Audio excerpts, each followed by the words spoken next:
Hey, shh. Calm down. The show is about to start. Reese on the radio. Turn it up.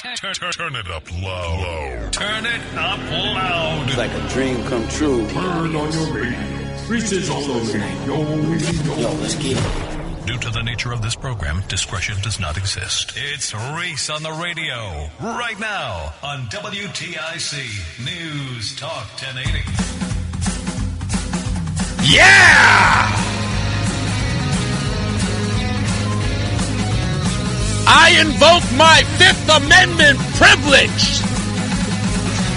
What's going on, all you scallywags, nutmeggers, conversationalists, young, old, in between,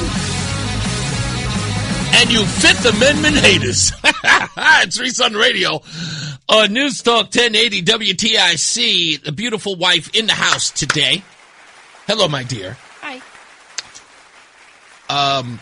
Yeah, we're going to go deep diving for all of you. I know all of you have got something to say about Dr. Mengele. You might know him as Dr. Fauci. We'll get into all of that. We will definitely hear from you. So stand by. You know the telephone number. If you don't, tell your friends. 860-522-WTIC, 860-522-9842. Now, before I even get into the Dr. Fauci thing, because I have a lot of stuff to cover, I want to give a shout out to an old friend of Roseanne and mine, and that is Al in San Antonio, Texas. I got to give a shout out to him. You survived, kid. You survived. Now, I got to be honest.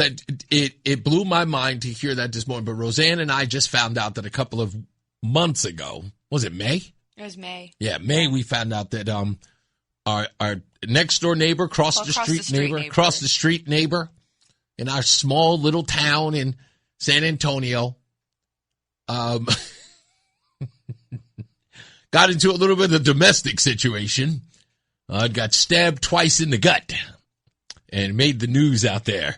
Yeah. And a neighbor. Now, let me tell you something.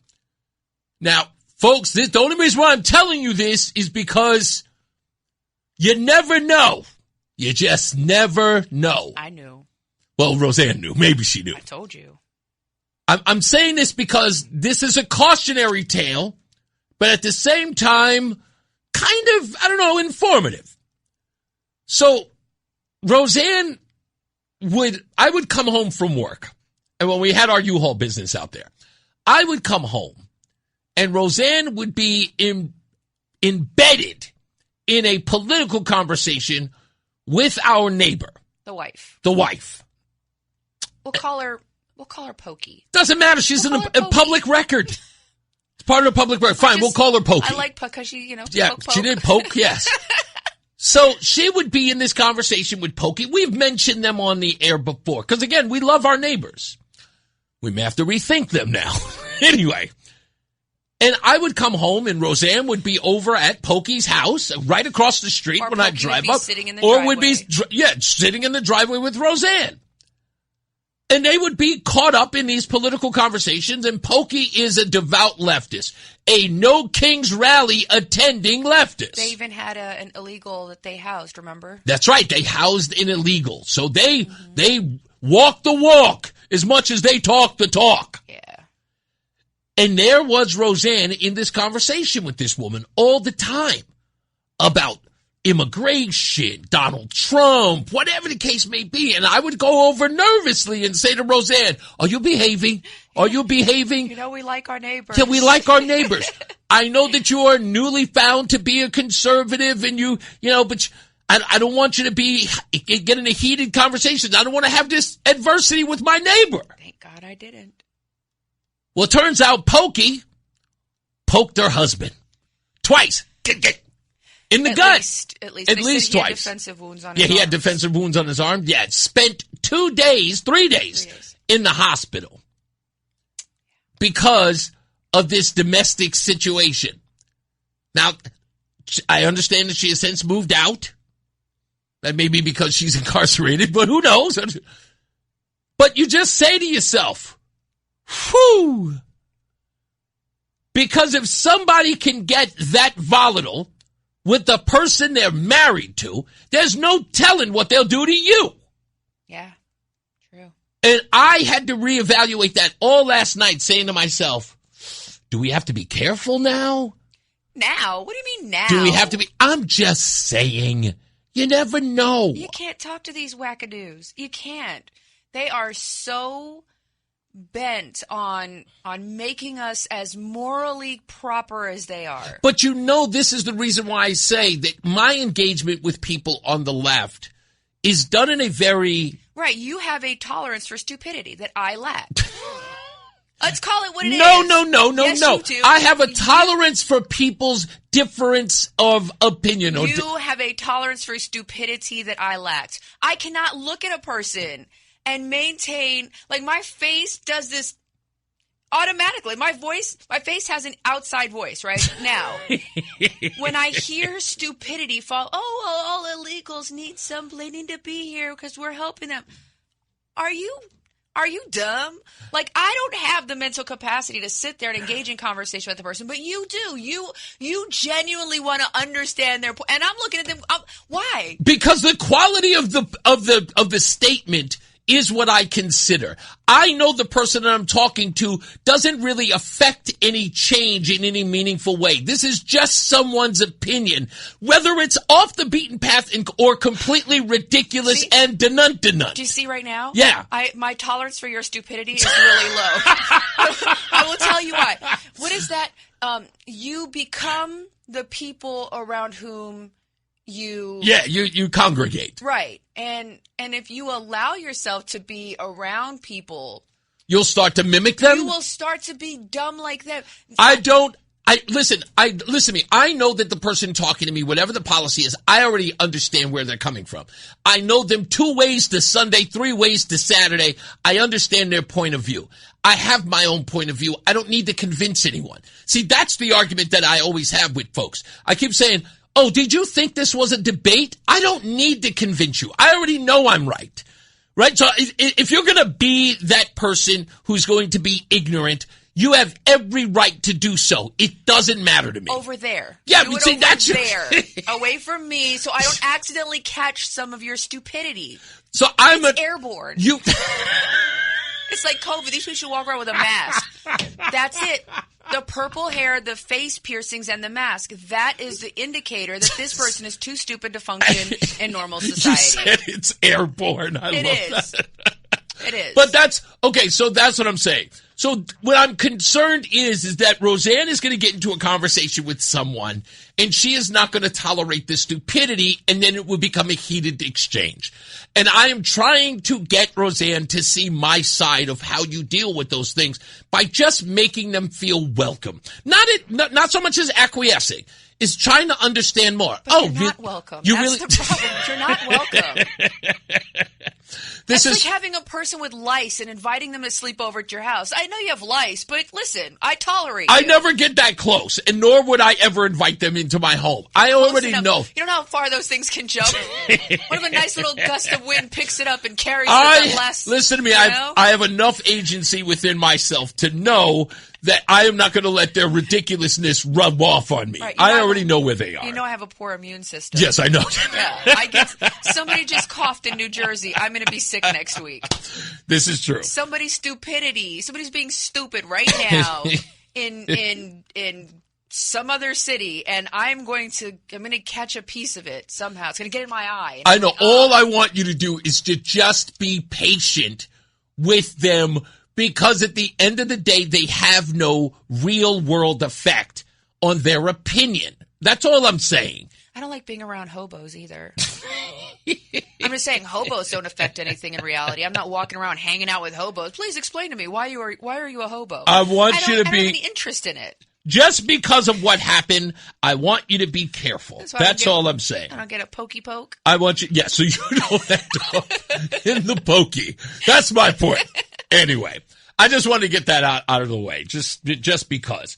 And it was a goodness gracious, awful thing to find out. In fact, the recipient of said knife attack sent you a Facebook post to let you know that he had suffered from this. And then we called our neighbors, our next door and another across the street neighbor, and they filled us in on all the details. And it happened very late in the evening. It was 3 o'clock in the morning. Yeah, so, very early in the morning. We assumed that there was alcohol involved. There was alcohol involved. Yeah. By his own admission, he had no memory of the incident. Right. In fact, I think in a message to you, he said that he woke up in intensive care. In the recovery room after the stab wound. So, as I say, Roseanne, when we get into these conversations, sometimes if you see me pat you on the back, I'll just tap you on the arm. I'll just say, okay, bring it down some. You know what? If you ever do tap me in the arm, I'm just going to excuse myself. Yeah. Because that's the point where I'm literally ready to start. Yeah. Just etch-a-sketch shaking people. You know what I mean? One hand on this shoulder, and shake them until it's like, a clear screen and we can start over. So, yeah, you're right. Just tap me on the shoulder and I will go. I have to go look for a porta potty. If there's any evidence that I am the more reasonable one in this marriage, it's right here. I don't think that's ever been in question. Was it not? Okay. No. I think people are still struggling to appreciate that you're the nice one. He really is, folks. Reese is the nice one. I think that's the reason why they like you more. They say that nice. Because you're not nice. Because people say it all the time. People will shove me aside. It's like, great, nice meeting you, Reese. Where's Roseanne? And they love you because you are so angry and passionate about stuff that they completely, they're like, she's got my energy. I'm right there with her. George Costanza. Yeah. So I think that's what it is. But I just wanted to make sure that was a point today. So in a couple of minutes that we have until we go to break, you all know that Dr. Fauci was on the stand today. I plead the fifth. And he pled the fifth. From, I guess the count is 111 times. He could not tell us what color his tie was, what color the rug in front of him was. He couldn't tell us what the Fifth Amendment was, who wrote it, what it says. I think in keeping with that, he pled the fifth on the fifth. Yeah, let's go. He sure did. He pled the fifth on the definition of the fifth. That was incredible. That's right. But speaking of what Roseanne just mentioned, of course, about he was willing to plead the fifth on anyone, Senator Josh Hawley figured he'd make a game of it, and it was absolutely spectacular. Hey, Mr. Chairman. Well, nothing says honesty like taking the fifth, huh, Doc? Let's try something. What day of the week is it today? On the advice of counsel, I respectfully decline to answer based upon my rights under the Fifth Amendment to the Constitution. What color tie are you wearing? On the advice of counsel, I respectfully decline to answer based upon my rights under the Fifth Amendment to the Constitution. What color is the carpet in front of you? I have to stop it here. Did anyone watch that video? He looked down! He did! He looked down. He felt compelled to answer the rug question. That was one of my favorite parts of the video. I just went, he looked down. Yep. He looked down. That's why I go over these videos 1,000 times, and I always pay attention to what people do. That moment, there was a part of him that just says, I can answer that, can I? I plead the fifth. He pled the fifth anyway. On the advice of counsel, I respectfully decline to answer based upon my rights under the Fifth Amendment to the Constitution. Let's just get one thing straight. You don't have any rights under the Fifth Amendment because you've been pardoned, as you very well know. As the Supreme Court has been clear for a century and more, Brown versus Walker, 1896, when he has been pardoned, he may not stand upon his privilege. You know that. Your lawyers sitting behind you now shifting nervously in their chairs. They know it. This isn't about the Constitution. This isn't about the law. This is about contempt. Contempt for this body and contempt for the American people. But I think I know why you're doing it. I got to stop there. Because Josh Hawley, Senator Josh Hawley, is 150 million% correct about contempt for the American people. Dr. Fauci knew he did not have to plead the fifth. He is absolutely... he is pardoned. Okay. He knows he must respond, but I got to get this part out. This is very important, okay? The reason why Dr. Fauci could not answer any questions was because Dr. Fauci understands that, one, the jig is up. Two, everything that he had ever done was wide open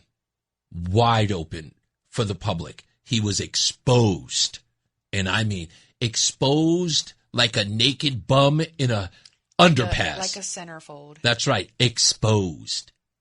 And everything he was, the persona that had been displayed in InStyle magazine, which Josh Hawley showed, in every other publication, the celebrity, the dances, all of the ridiculous nightmare stuff, Julia Roberts fangirling him, bobblehead doll, all of that in one fell swoop during that committee crumbled, turned to dust as if Thanos snapped his fingers. He knew it was up. And if you watch that hearing, you notice that Dr. Fauci did the obvious thing. As a 70-plus-year-old man, he sat there like a child who had been caught, who had been exposed, and held his head down in shame. As he admonished people, caught on tape, admonishing people, threatening them, telling them that he was going to make their lives miserable if they didn't take vaccines, if they didn't adhere to the law that he was administering in states and, if not part of the world, he was responsible for. All of that was laid bare for everyone to see. In the moment that he sat there saying, I plead the fifth 111 times, Dr. Fauci realized his entire 50-year career was worthless. And it was done in an instant. Everything he built, gone. That's why he couldn't answer.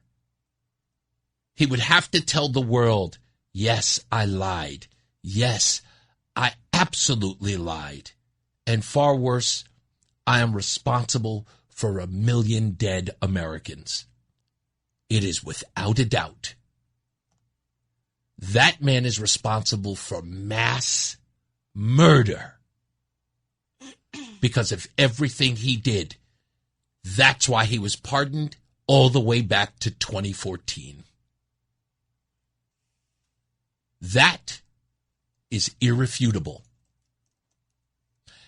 But that pardon's about to come under question.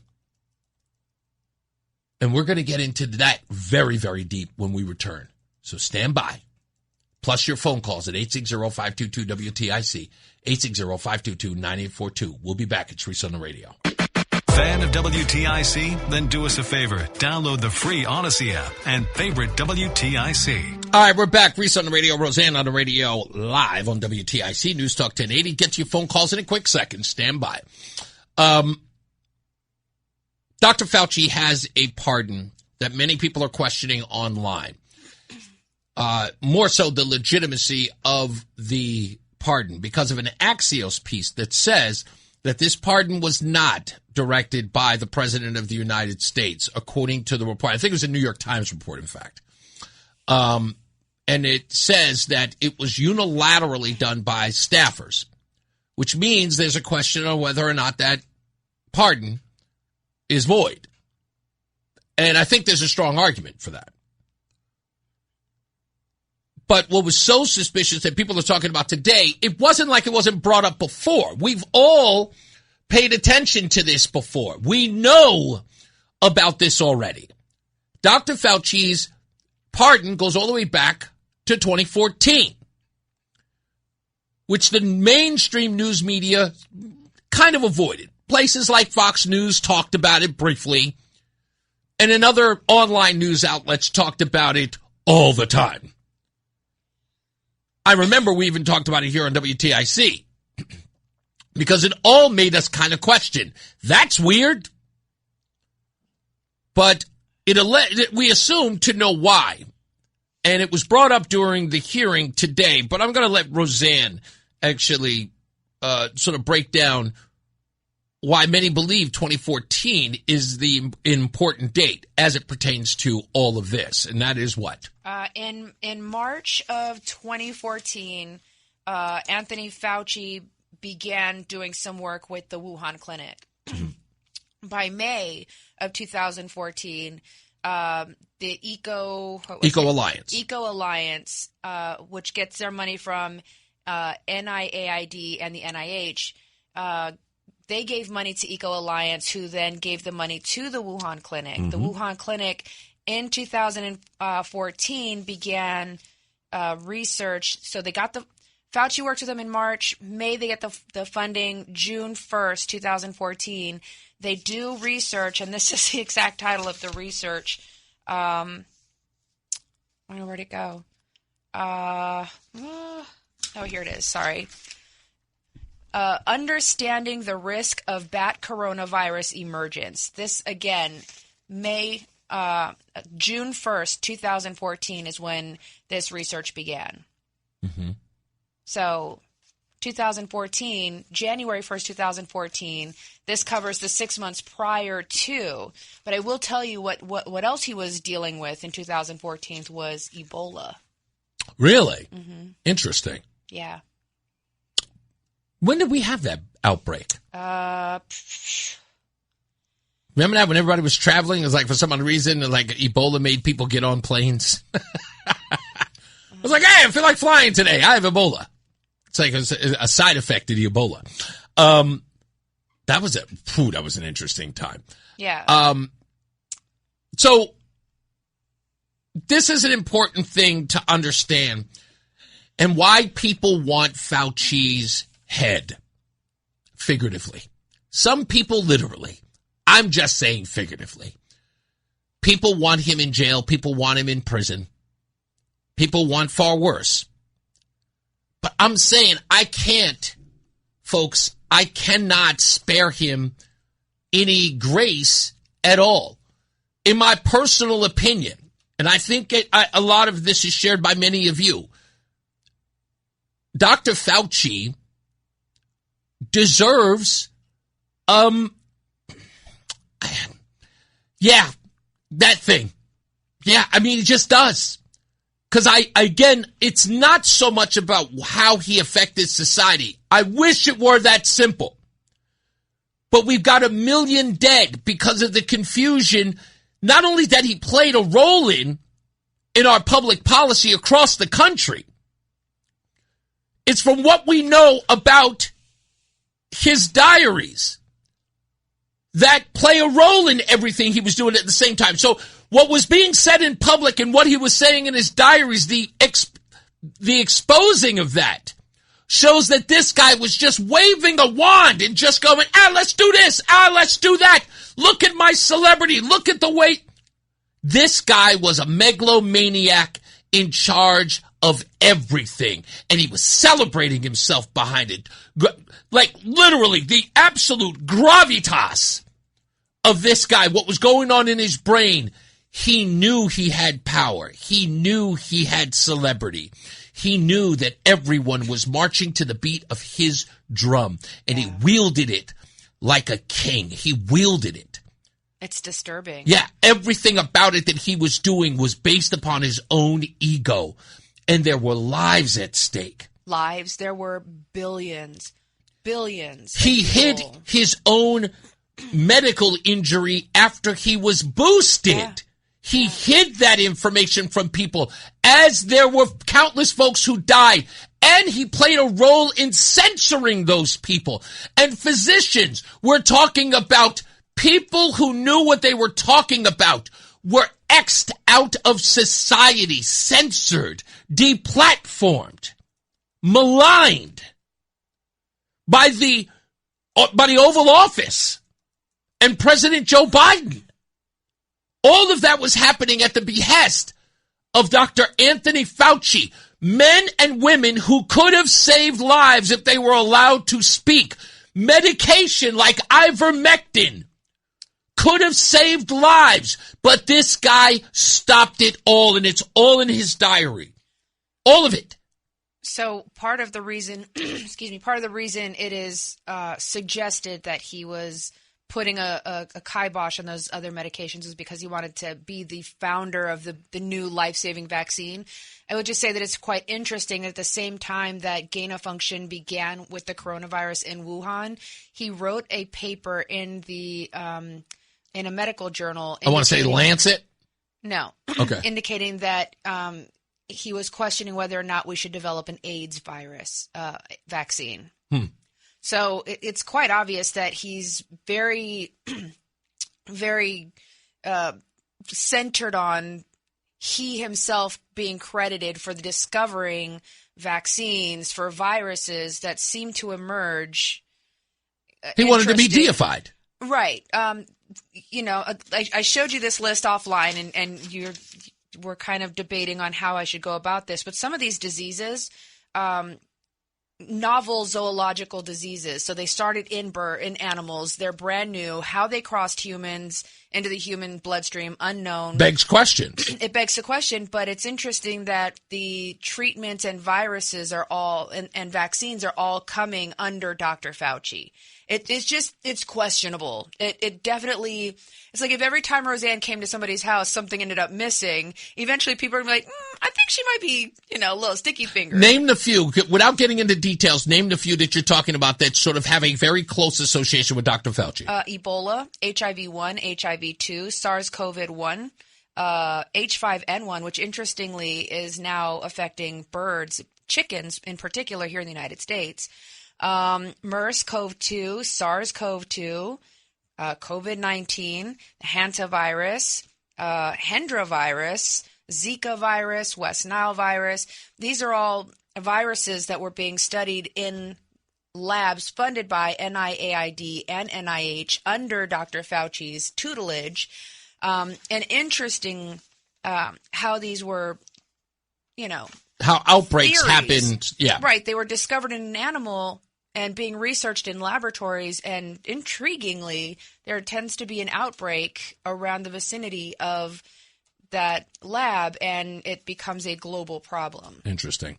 All right, let's take some phone calls if we can. I want to start with, let's go to Ryan in Coventry. Hello, Ryan. How are you? Fantastic. How are you guys doing? I'm all right. What's Fantastic. I was watching this Fauci thing. I thought you guys had an interesting take on it. I feel a little different. I kind of just getting sick of the political theater that they all kind of put on. You know what I mean? There's nothing that's going to change. It reminds me of Hillary Clinton when Trey Gowdy took her to, the buzzsaw. But at the end, it's like a waving of the finger, and nothing really happens. At the end of it, I agree with you guys. I think what Fauci did is horrible. But at the same time, he can invoke the Fifth. That's a right that we all have. Actually, no, he can't. Been pardoned. Actually, no, he can't. When you take a presidential pardon, you've relinquished your Fifth Amendment right. But the pardon only, but your Fifth still, if you use your Fifth Amendment privilege, that protects you from any state crimes that they could bring up, and any new crimes that wouldn't be covered under that pardon, because that pardon's only good for those dates. So if he says something on today's date, they could go after him today or tomorrow over it. So you can still use your Fifth Amendment privilege when it comes to that. And what will happen is the Republicans have their side of it, the Democrats have their side of it, or Fauci. It's just your Bill of Rights, really. And then it goes to the courts, and they'll probably side with Fauci. And they probably won't even get the Senate vote anyways. So this whole thing dies. Well, let's look at this on another level. You sound very confident in this, and I'm looking at the actual law, which is, again, Brown v. Walker of 1896. But I want to go one step further. Are you suggesting that he is protected under state law? Well, I'm asserting that he's able to use his privilege to protect himself from any state laws. Actually, or investigations. The fact of that is no. It does. And he can protect himself from incrimination, but he cannot prevent himself from state prosecution. Well, that's why he would be asserting his. Yeah. That's the whole point. It doesn't, because he doesn't. That's why he's asserting. I think we're in agreement. Yeah. No, I think we are too. But what I would say is this: I don't. Florida's just announced that they're opening up an investigation. Right. So if he said anything today, right? And I'll go one step further. I don't need Fauci's. I don't need Fauci's testimony at all. I have his diaries. Right. And 100%. And just so we're clear, Brown v. Walker. He admitted to the diaries today. So, I mean, I thought that was pretty big in itself. Yeah. Go ahead, Roseanne. Brown v. Walker, 1896. Once a witness has received a pardon, he can no longer set up his Fifth Amendment privilege since he stands with respect to such offense as if it had never been committed. So he can't. I mean, what he did today, he now has to face contempt penalty. Charges. Right. There are penalties for invoking. But what they should have, I mean, he has a bunch of lawyers. I'm sure that Fauci has good money and he's not paying dummies, right? Well, it was interesting that he paid a criminal attorney. Mm-hmm. Well, yeah, sure. Yeah. Yeah, I just thought it was interesting that he did. Well, I think he's smart to know that.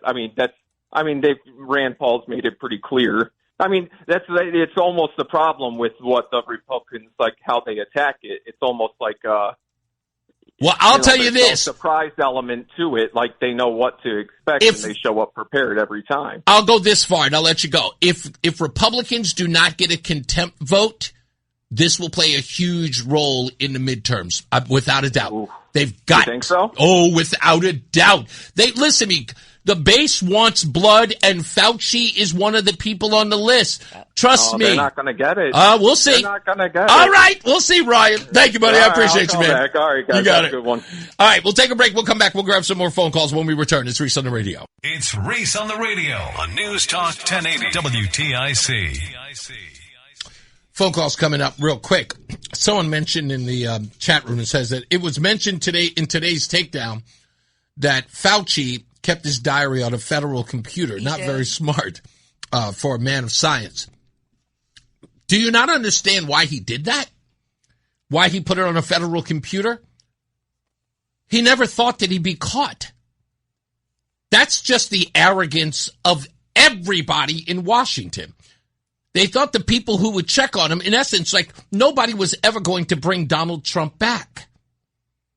No one was ever going to check his homework. That's why he kept it there. That's the arrogance of Dr. Fauci. Again, he was absolutely, in his view, his thoughts were he was untouchable. He was loved. He was lauded. He believed his own hype. He's the most famous American in the world. That's right. He believed his own hype. And unfortunately, when you are that arrogant and when you are that much of an egomaniac, you get sort of lost in that. And you make mistakes. You start thinking you're untouchable. People start, nobody ever corrects you. No one ever tells you, hey, maybe you shouldn't do that. Because they're afraid to. The hype is so big, they all just sycophantically pat you on the butt, praise your name, and then let you run wild. And then when the proverbial ish hits the fan, they act like they ain't even know you. Huh? Who? What? I don't know that guy. Yeah. Let's go to Robert, who's in Simsbury. How are you, sir? Great, Reese. Funniest line in today's opening by Roseanne when she said, and I'm paraphrasing, I wanted to grab him by the shoulders and shake him like an Etsy. Classic. That's classic, Roseanne. Thank you. No problem. I appreciate you. That is truly classic, Roseanne, without a doubt. Simsbury Joe, who's now feeling more vindicated than ever before, but will only feel justice when Dr. Fauci is behind bars, is on the line. Or worse, right. Yeah. So let's talk about two things here out of a 50 million things I could talk about. Right. So, first of all, for those that didn't watch it, if you don't want to go and watch the 3 hours, at least watch Senator Moreno and Senator Hawley. Oh, yeah. If you watch those two, you will have a full picture. You will have so much pride in being a Republican if some of that pride has been going out the window. And I compare those two guys to, and I'll ask a simple question here. what was the reason why we were in the hearing today? The reason was because we got new information. We got an unredacted diary, which Dr. Fauci spoke about at the beginning. And what did Richard Blumenthal say? Man. There's nothing new. There's no reason to be here. He basically told all of you Democrats that you're stupid. Because on the most basic thing, forget about the gain of function, all the other stuff. The most basic thing, he told you, we don't need to be here. Nothing new, which was the biggest lie in the world. Yeah. How can you vote for this man or anyone who supports him? Well, I think so I want to go back because I know I got like a minute here. 2014. 2014 is a lot bigger. Roseanne is 100% right, but there's a lot more to 2014 because Anthony Fauci was not the only one that got a pardon that started January 1st, 2014. A gentleman by the name of Hunter Biden. That's correct. Started his pardon. And Hunter Biden was part of a company in the Ukraine doing all the bad stuff called Metabiota. So gain of function is not illegal. Gain of function is something scientists disagree on. There were things that were happening that did not come out in today's hearing having to do with Metabiota that, for whatever reason, the Republicans are holding back, which will shock people beyond what we did with COVID. There are accusations from the Russians. There's lots of other information about Metabiota, the Ukraine, and working with different types of viruses in those Let me interject real quick, Joe. Let me interject real, because this is the thing that Victoria Nuland was talking about with Marco Rubio when he asked about the accusation by Russia that there was a biolab in the Ukraine. Did I lose you, Joe? No, I'm here. Okay, no, that's the one I'm talking about. Okay, one of those other lies. So the thing is today, yes, there are issues with state and local and all the other stuff, but the fact is that if he lied, that's where he would lose the benefit of his pardon. Yep. So every question that was asked today, he could have said, "Oh my God, I'm so sorry. I made a mistake. I didn't realize I'm this, I'm that." He would be untouchable. Yep. There were questions that they did not ask that if he were to be answering questions, they would have gotten him in a lie, and then they could open up that pardon and throw it right out the window. Yeah. Thank you, buddy. I appreciate you. Thank you. You got it. Reese on the radio, making sense of the news. Yeah, even when it makes no sense at all. Now on WTIC, News Talk 1080. All right, Reese and Roseanne back here live. You got stuff clinking over there. Sounds like a back of a kitchen. I want to get to, I'm going to take Rob from New Britain real quick. Let me do that because I kind of want to switch gears, but I don't want to miss Rob's opportunity to chime in. How are you, sir? The rhythm, the rebel, and Rosanna Modana Dana. What's up, Rob? Well, you know, it's so much corruption right now. I wish we had at least 30 of you, Reese. I really do. Thank you, buddy. And it just, the corruption keeps going and going. I love a lot of your callers, but a little advice to Roseanne. I was at a McDonald's years ago while under Biden, and I was having a conversation, was overheard by a Demi. And I'm legally blind. Oh, wow. This guy wanted to fight me. Yeah. Wow. And I said to him, one, I'll turn you into a McMuffin, and two, I ain't going to jail for you or anybody. You know? I ain't doing it. Yeah. And I hope Fauci fries. I really do. Yeah, I think of all this corruption. Happy sobriety and happy belated birthday to you. And like I said, if we had 50 of you, we could straighten out this state. I'm trying my best. Thank you, Rob. I appreciate you, buddy. You got it, brother. Thank you, man. So I want to bring this up because a lot of people they texted me and they're messaging me on social media about Senator Richard Blumenthal. And I got to tell you, I'm not happy with the senator. And I wasn't as I watched this hearing.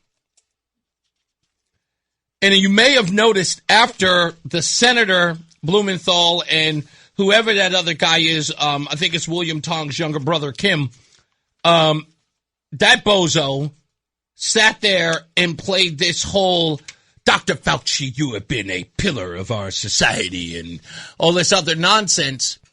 And then went on to express the importance, Richard Blumenthal did, of the Fifth Amendment and why a person can legally cite the Fifth Amendment. I don't have an issue with Dr. Fauci doing it. When I heard it, I knew what was up. When he said everybody was going to do that, I cared more about what the senators were going to do and what the Democrats were going to do in this hearing, because it was going to be in the one place everybody was going to watch it. Not CNN, not MS Now or MSNBC, not any one of those networks. It was going to be watched where everybody would go, and that's Fox News. I told you it was primetime TV in the daytime. But I'm sorry, Senator Blumenthal. I got to take issues with you. And I am going to contact you. I plan on sending you and your assistant a question that I want answered. And that was here. In January of 2025, at a Senate Judiciary Committee, Blumenthal pressed Kash Patel over prior grand jury testimony given under the immunity after Patel had taken the Fifth. Quote from Senator Blumenthal, "What are you hiding? Why won't you tell us? You testified under a grant of immunity after taking the Fifth Amendment, as you're privileged to do, and the appearance here is that you have something to hide." End quote. If you took issue then, sir, you must take issue now. You also took this stance back in 2000. When you were the Connecticut Attorney General, when several sheriffs invoked the Fifth Amendment and related claims to resist turning over business and financial records in Blumenthal's investigation of the sheriff system, Blumenthal responded, quote, "I am also astonished that some sheriffs are attempting to shield records of actions that they have taken pursuant to their constitutional authority on the grounds that their records might incriminate them." That was his quote. So I am going to be sending these quotes to the senator and ask him to respond to his defense of Dr. Fauci's taking of the Fifth Amendment when he didn't feel that way. And if he says that they were political and it was partisan, fine, no harm, no foul. I know they were, but I think that the people of Connecticut need to know that was the case. But that being said, I want to go one step further. If you are a person running for office in Connecticut today, and this includes the governor of the great state of Connecticut, Mr. Ned Lamont, if you showed any solidarity, if you revered, if you trusted, if you admonished those who were opposed to him, you must answer to that this election season. Where are you now? With the diaries, with the evidence, where are you now? If you shut down schools, if you shut down restaurants, if you cost people their lives, if not their homes, if not their business, or anything, their education, for crying out loud, you must atone for listening to Dr. Fauci, especially if you condemn those who questioned him. And if it's on the record, if there is any social media, I don't know, evidence of you doing just that, it must be found, it must be made part of the public record, and you must respond to it. I implore all Republicans in the state of Connecticut to get on it. Because if they do not, you will see exactly what the governor has already signed into law, ladies and gentlemen, and that is given the vaccine authority to one person. He signed a law into that, and to that effect, for one person to have oversight in vaccine policy in this state. There will be no bipartisan oversight. He is technically Fauci'd our vaccine policy in the state of Connecticut. Everybody must step up and answer to it, whether or not that is good governance. I know that you folks forgot, but like I told you, my memory is long.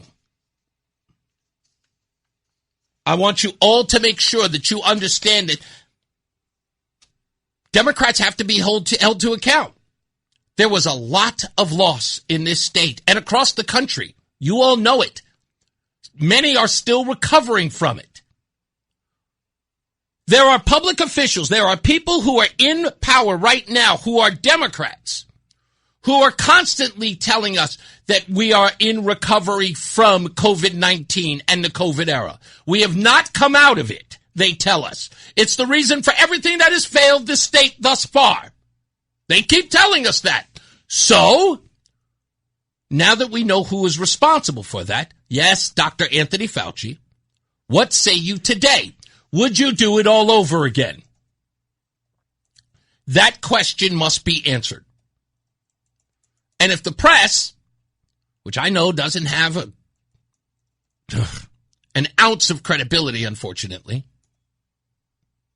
won't ask. So we must. We're going to call everyone. We're going to find your statements. We're going to find those comments where you admonished Republicans or average citizens, where you went after moms, fathers, teachers, everybody. If you posted something to disparage anyone who was pushing back on COVID policy that was destroying lives, we're going to be calling your office and asking for a statement today and in the coming days. And we're going to get a statement up until Election Day. You owe it to the people here, especially if you're running for re-election and you wish to continue governing them. This may be the biggest scandal known to man. And why? We have 1 million people dead. And the question that everybody has, especially those who have lost loved ones, the question that they have was whether or not it could have been prevented. And why is that important? I'll explain.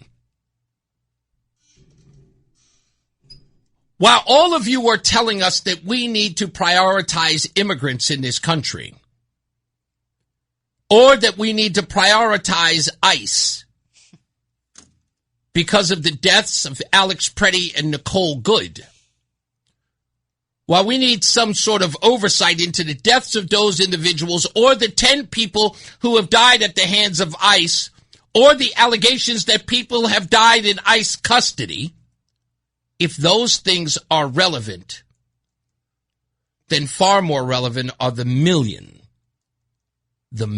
Americans who died in COVID.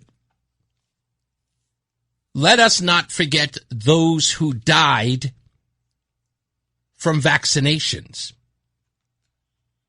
They far outweigh those who have died in immigration custody, or Alex Preddy, or Nicole Good. If those things are important, clearly you don't think that 1 million people died in vain. So let's get answers. Let's get answers. You all knew what you were talking about. You all told us trust the science. Turns out the science was bogus. How many people were running around telling people, throwing public service announcements online, stand 6 feet, cover your face. Masks aren't a stupid idea while you're jogging. Sure, wear the mask in the car while you're alone. Arrest that family for showing up to church. Arrest that guy for opening up his business.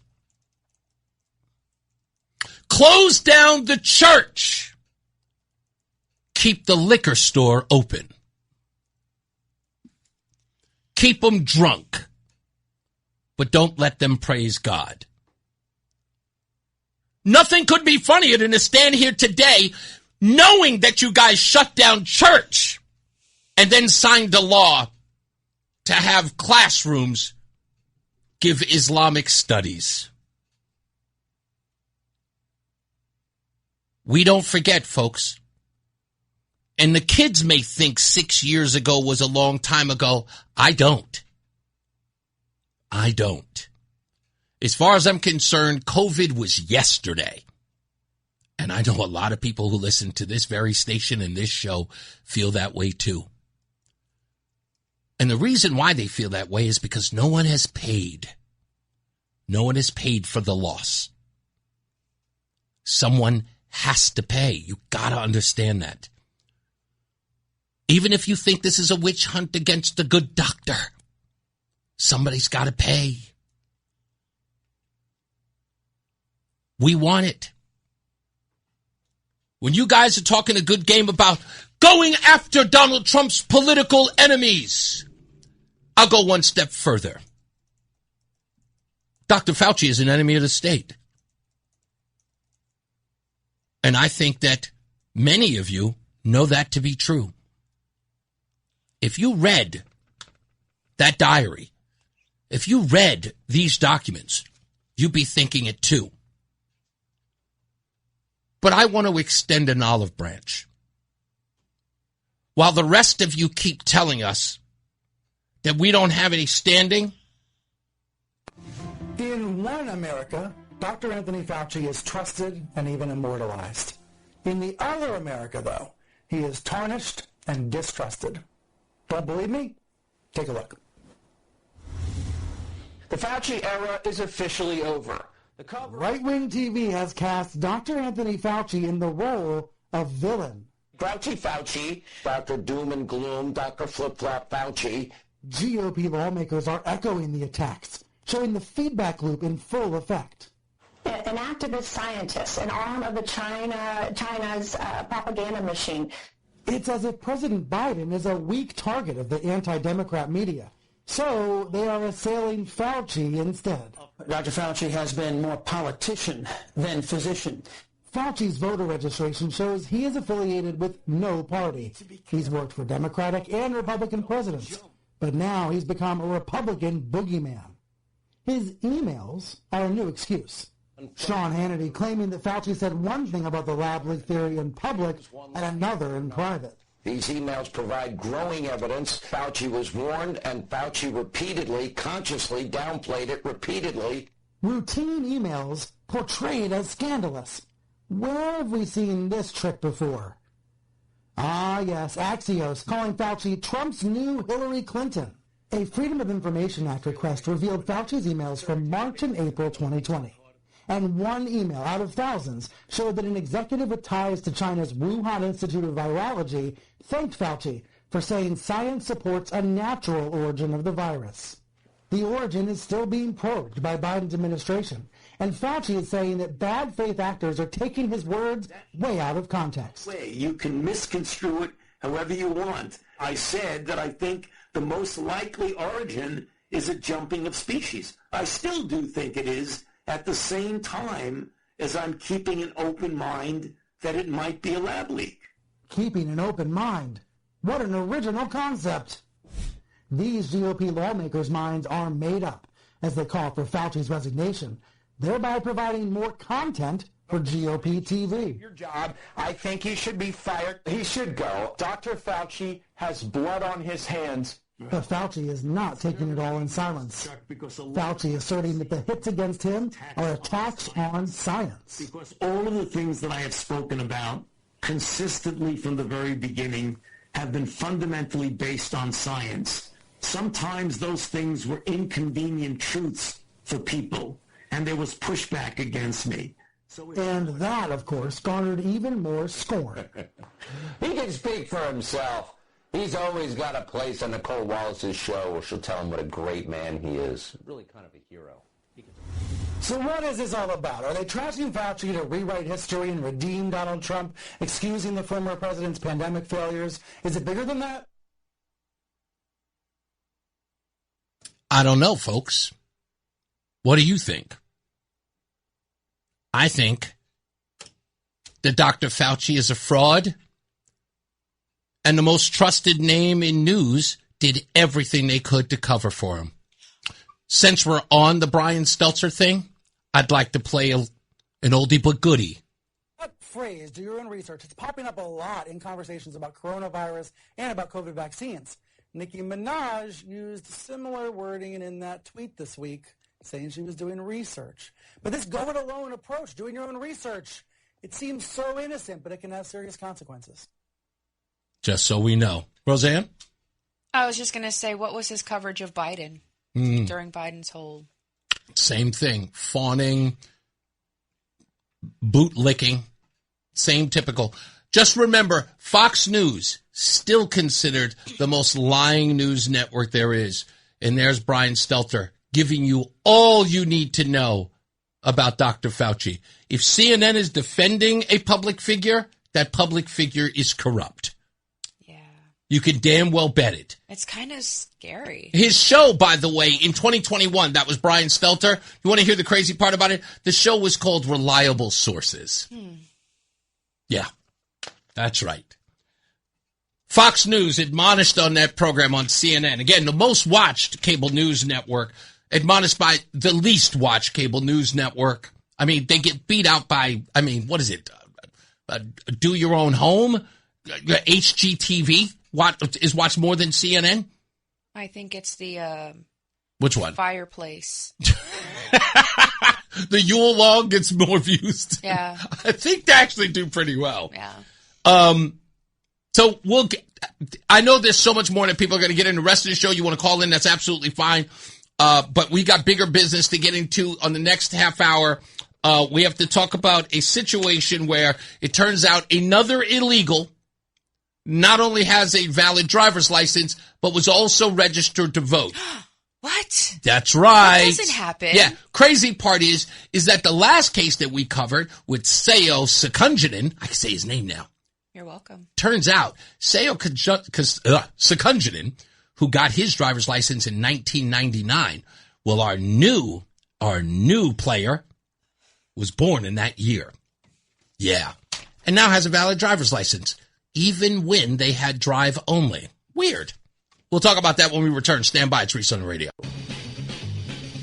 Spider-Man. Hey, he's your friendly neighborhood Reese on the radio. Right now on News Talk 1080 WTIC.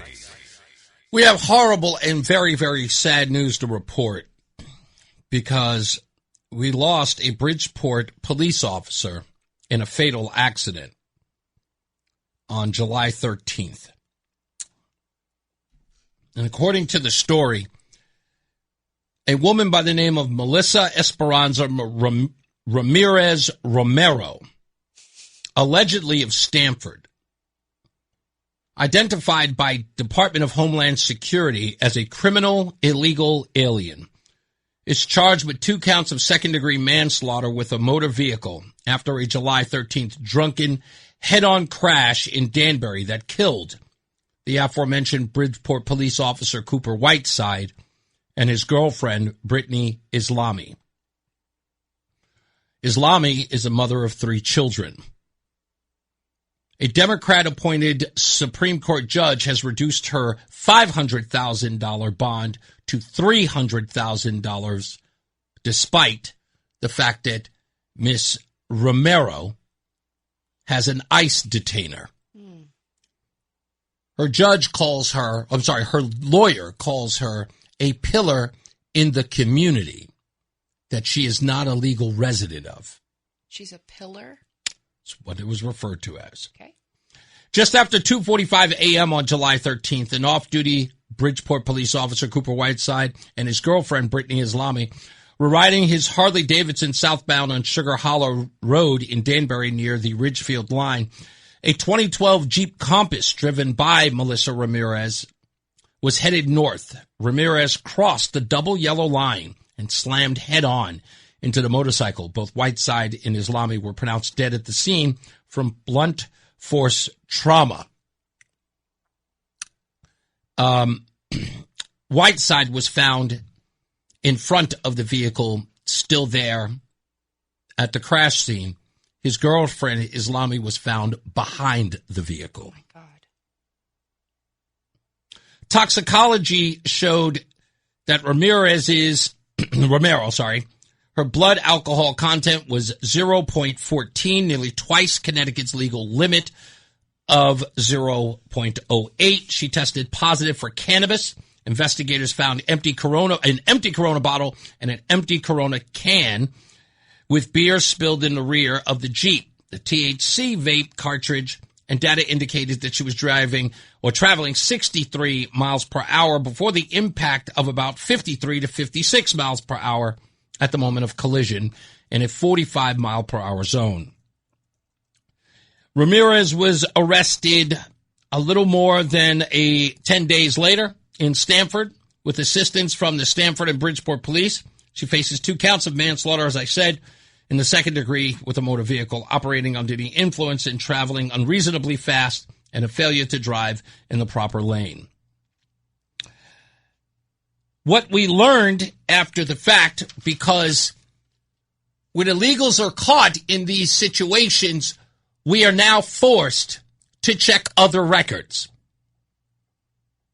Because of the Trust Act and because of the efforts laid out by Governor Lamont and a myriad of others, William Tong, you know the typical ones, Christoph Murphy, John Larson, Luke Bronin, and even Senator Blumenthal, to protect these illegals in the state. The Secretary of State, who says we don't have to worry about our voter rolls and that our voting process in Connecticut is safe and secure.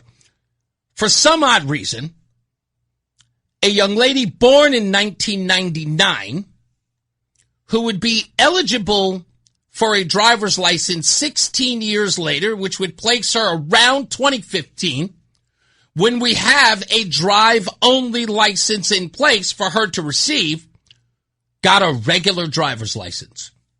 And of course, with that, registered to vote. Not to take away from the fact that she is responsible for the death of this officer in Bridgeport and the death of his girlfriend, mother of 3.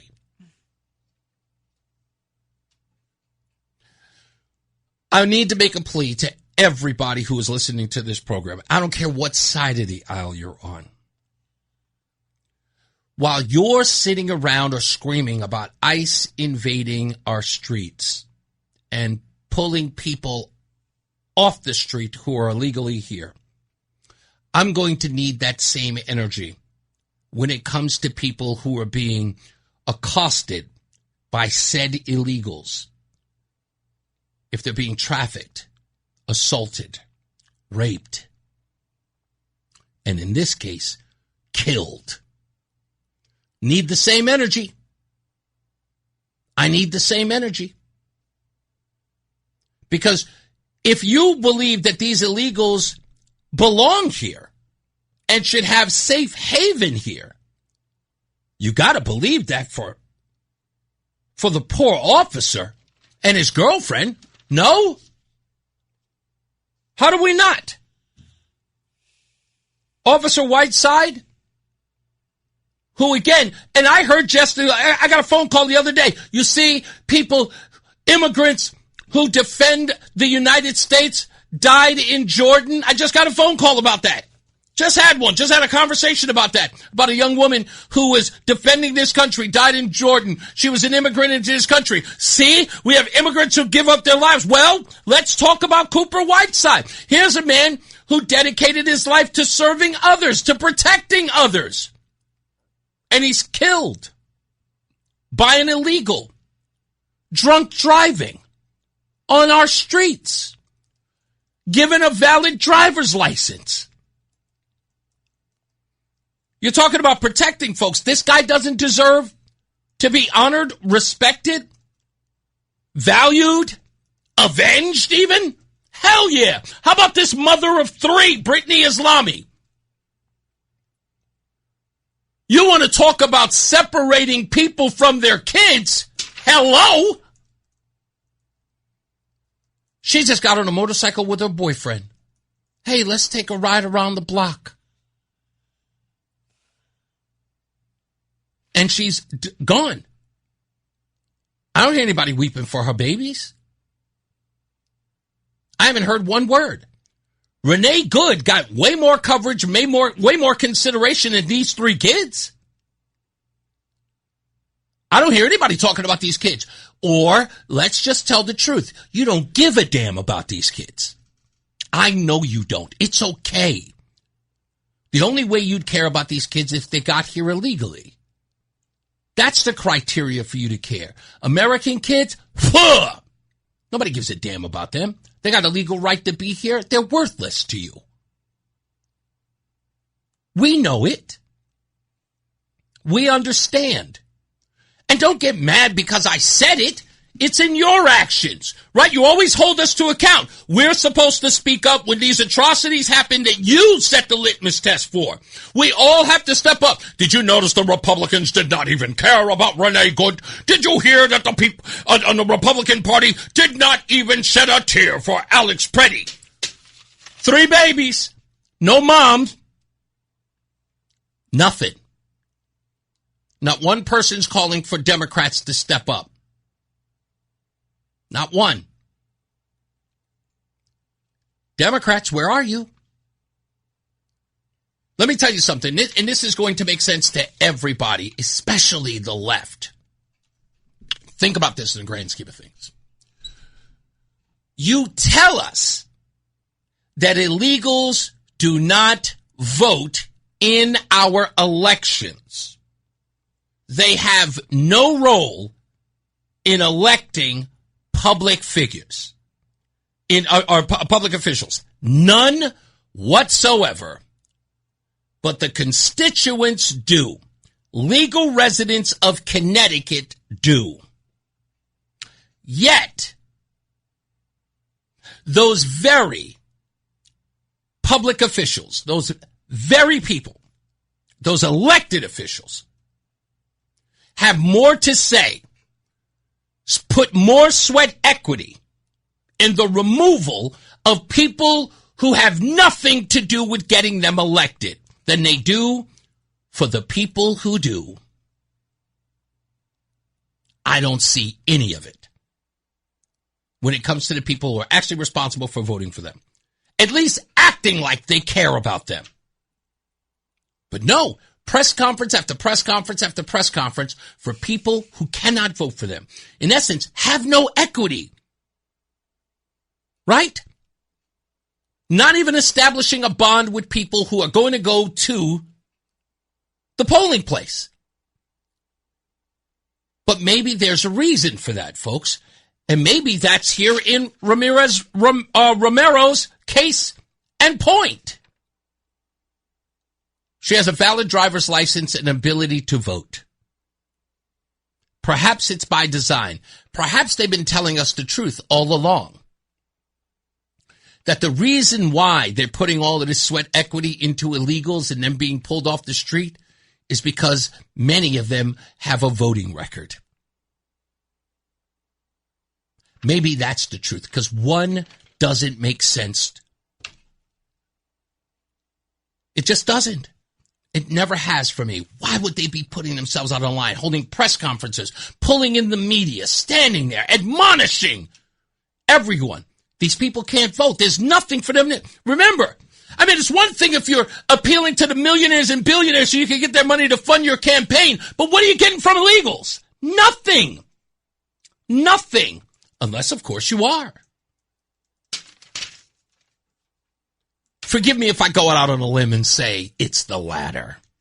We'll be back. Stick around. It's Reese on the Radio. It's Reese on the Radio on News Talk 1080 WTIC.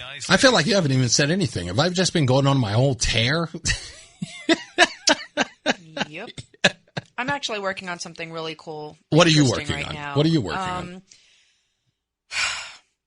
I'm just, you know how I feel about these socialists. Yes. And so I went on this whole thing with the socialists, and I'm doing this deep dive. We are going to talk about them in a little bit. Okay, so then I'll save it for that. But that's kind of what I'm working on, and what would happen if the top 10% of the earners in this country left, what would happen to It's called Atlas Shrugged. I don't, but it's a book by Ayn Rand. Okay. Yeah. That's in essence what it is. It's Atlas Shrugged, which in essence is saying that the people of, holding up the world, there's that Atlas. If they finally Atlas Shrugged. Okay. Yeah, that's the name of the book. Roger. In essence, there's a small film, or I guess it's kind of a small film, that came out many years ago, based on the book. And that's in essence what it is. It's just saying that she believed in the virtue of selfishness. She's worth a read. She has a philosophy. I can say that I agree. I saw this interesting piece, I would say it's about 10 years old now, where this woman talked about she doesn't teach her child to share. Yeah. And people are like, why? Like, that's rude. And she says, because what you're telling my child is that his wants and needs are not as important or as valuable as yours. Mm-hmm. And so putting your wants and needs ahead of his is teaching my child to deprive himself of his own wants and needs for your comfort. Reese doesn't share food. Well, I don't care what you do. Yeah, but Reese doesn't share food. I still take food off your plate. I don't care what you do. Somebody said that to me. They were like, wait a minute. So Reese doesn't share food, but you will take from others. I'm like, yes, because you share food. Right? So it was like, so women, shouldn't it be equal? Like, oh, no. If you share food, be the person who shares food. You don't get to now not share food because I don't. You have your own policy. I have my own policy. That's how that works. That's how it should work. It doesn't mean because you share food now I have to, nor does it mean you should not share food because I don't. Yeah, no, I mean, I understand that. Right. I don't care what you do. Yes, I know. You're going to take my food anyway. Absolutely. You know I hate it. Yeah, you didn't die, though. So, but I think that's important. So when we get on the topic of the socialists and their plans and all their whining. We'll do that in the next half hour. We got phone lines are lit up, of course. Let's go. Because we can't do it now because we got a break coming up. We got to get our first weather check. So we may have to push it back. We've also got TJ Duarte coming in at 5:00. We may have to push it back to 5:30 today. Yeah, because we've got the Future So Bright coming up this I guess today, because we do it every end of the month.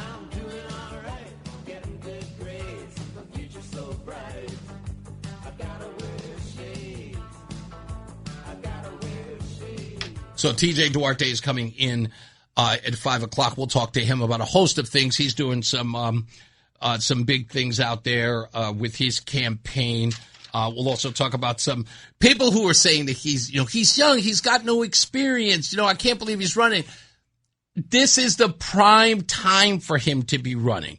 And again, and this is going to sound against everything I believe in. He is not running to win. I had a very long discussion with him about this. This is not about winning an election. This is about doing far more than that. It is establishing a political connection with his constituents by starting from the beginning, unfinanced, complete grassroots, right? And actually placing in this election, making sure that he is known, because by the time he has experience and skin in the game, has an education, is paying the bills, and understand how this world works from his own personal experience, his earlier experience and name recognition will move mountains in Waterbury by the time he is ready to go. So I'll explain all that when he gets here. Let's get our first check of weather and traffic. Mark Christopher is here. He is in the BPS Lawyers Traffic Center. Hey, sir. First half of Reese on the Radio is under wraps, and we begin the second half of the program. In just a few moments, we'll take a few of your phone calls. We'll talk a little bit more about the Dr. Fauci thing, but more importantly, I need to get to the Democrat Party and socialism. Roseanne, I know, wants to get into that conversation. We will in due course. We're going to have a long conversation about that because I got a great supercut I want to play. in a minute, which, again, tells me everything I need to know about the Democrat Party and where they are today. We'll talk about that and much, much more. Also, we got TJ Duarte with Future So Bright coming on to the program at about 5 o'clock. We'll talk about his campaign and what he's doing and to sort of understand the strategy of what he's doing and why it's so important. I understand how these things work, and a guy like him who has absolutely really no name recognition is sort of doing this through, I guess, the efforts of this program and his own social media campaign. Trust me, this kid's going to be okay. As long as he stays in the straight and narrow, he's going to be fine. And he keeps following my tutelage, of course. He'll be fine. Plus, Roseanne is here, so you can all call in and, chime in and tell her how much you love having her here, because I know you missed her. Oh, hush you. Anyway, let's get another check of weather and traffic. Mark Christopher is back. He is in the BPS Lawyers Traffic Center. Is it still raining out there, Mark? It's Reese on the radio on News Talk 1080 WTIC. All right, we're back. Reese on the radio, Roseanne on the radio. Let's get a phone call in from our good friend Mark Walsh from West Hartford. Also from Mark Walsh Reports is on the line. How you doing there, buddy? Hey, I'm doing good. I don't know if you broke down that press conference that Sean Scanlon had with Roseanne yet, but Roseanne. Yeah. And I got a big background in nursing homes in Connecticut. I didn't realize what a crisis we're going to be in if we've got rid of all the undocumented immigrants yesterday was related specifically to Haitians and Trump's TPS policy. Right. But as we learned yesterday, and I'm thinking, should that even exist? Should we be in such peril with our 200-plus nursing homes that we are relying on undocumented immigrants to care for our our sick and elderly people we don't know? Well, if we look at it like this, right, why are they hiring illegals? One, they're willing to work for less. They're willing to work extended hours, and they're less likely to complain about unfair, unjust, or unsafe work environments. Correct. Right. So those are the things that are keeping illegals employed in this country. All these Democrats talking about, think about them, they're contributing. What you're advocating for in keeping illegals on the payroll is slavery. Mm-hmm. They may be getting paid, but you are advocating for Democrat-run slavery 2.0. Secondly, how many nurses, American-trained, American-born, American-naturalized nurses cannot find a job that is going to pay them what they are due because they are being undercut by illegals? So, there may be the appearance of, a shortage in nurses, but I think kind of like what they're saying in the construction industry, we're losing all these construction people because they're being deported. Yes, but how many Americans are out of work right now because they're being undercut by illegals? So that's the same party that's exploiting undocumented immigrants to do the landscaping on their big properties and clean their houses. They're doing it in big business. And what was funny was they had a union rep there, and I heard nothing from the union rep of what they're doing to assist the undocumented. Is there a program to assist them to a path to citizenship? Exactly. What are you doing? We had two things that I'm doing a deep dive on. There was an immigration attorney there, and I asked her afterwards, I go, she was self-promoting, hey, if you're going to hire anybody, it has to be an immigration attorney. I'm thinking, I didn't hear her say anything about pro bono or give out a name and number, call me anytime, I'll help you out. Afterwards, I asked her, I said, how much does it cost to hire you? And she goes, anywhere from here to here with her hands apart. And I go, well, what's here and what's there? She goes, anywhere from $2,000 to $20,000 and everything in between. Yeah. Well, Sean Scanlon allowed this attorney to go in there and solicit business. Yeah. Well, they're being paid by the local government. That's why. Yeah, or NGOs for that matter. You see, Ned Lamont is trying to use taxpayer money to prevent these people from being sent back. So this is all the grift. Yeah. Yeah, and the two last things real quick. I'm also doing a dive into a guy that was there yesterday, Matthew Barrett. He's the CEO of the Connecticut, basically, Nursing Home Association. Mm-hmm. This guy's NGO salary is just under $400,000 a year. Damn. And he shilled and partnered with Ned Lamont on all those decisions to put COVID positive from hospitals in there. And the last thing I got to ask you, Reese, we weren't thinking about it yesterday. We should ask maybe Sean Scanlon himself, how are all these undocumented immigrants getting transportation to work? How many of them had drive-only licenses? Maybe we should have tied it into your conversation you're having today. And why are they all driving nicer cars than me? That's a really good question. All right, thanks, guys. You got it, boss man. Mark Walsh reports. You can find him at Mark from West Hartford on X. He's always got good stuff, and he was on the scene with me at that. And I want to thank everybody for watching the video that I put on Facebook of the Haitian who was there at that press conference. I think it's just a little more than 7,000 views now, and a lot of people are sharing it. Please continue to share that. We will need to get the word out on a lot of this stuff. So I want to play this for you, Roseanne. This is a supercut of Democrats and why I said that the DSA, the Democrat Socialists of America, was going to be Democrats' undoing. Why? It is very simple. Because Democrats are afraid to criticize their base or anyone who would dare vote for them or even have the audacity to vote for them. So in losing that, and we know because we've seen all the data that says that when it comes to fundraising, Republicans clearly out-fundraise Democrats. When it comes to voter registration, we find out that Republicans completely outnumber Democrats as far as gaining new registrants, right. Exactly. So they've got to keep everybody they have. They can't afford to lose anything. Can't afford to lose anything. Right. So that means no matter how wild they are, mutilate your kids. Yeah, we'll take that vote. No borders. We'll take that vote. Pornography in the school library. No, I don't care. Bring them. Right. You can't read it on the Senate floor because it's inappropriate, but give it to a 6-year-old. It's fine. It's absolutely fine. Right? So it's like, bring everybody. And I knew it was going to be undoing. So Western Lensman put this together. I got to give him credit. And I want you to hear, this should be the ad that is everywhere. If you are a Democrat, fear this piece. And if you are a conservative and you find it, Share it with your friends. I've been saying this for years. Abolish the Senate. True. I'm one of those Democrats that deeply believes in addition, not division. And so I want a Big Ten party. Replace the presidency and Supreme Court as we now know them. Yep. We are one big tent. We are a big tent. We must be a huge, vast tent. Abolish ICE. Absolutely. Yes. Democrats need a big tent. We are a big tent party. Abolish borders and give amnesty to anyone currently in the U.S. illegally. As a long-term plan, yep. One of the things that makes the Democratic Party great is it's a big tent party. We need to stay that way. We are a big tent party. We've always been a big tent party. Defund the Pentagon. Absolutely. The Democratic Party has always been known as a big tent. Abolish prisons, at least in large part. As part of a long-term program, yeah. We're a big tent. We have lots of people in that tent from all of the different ideological wings. Government or public ownership of most large corporations. Yeah, absolutely. We do have a big tent. Big tent. Big tent party. A robust big tent Democratic Party.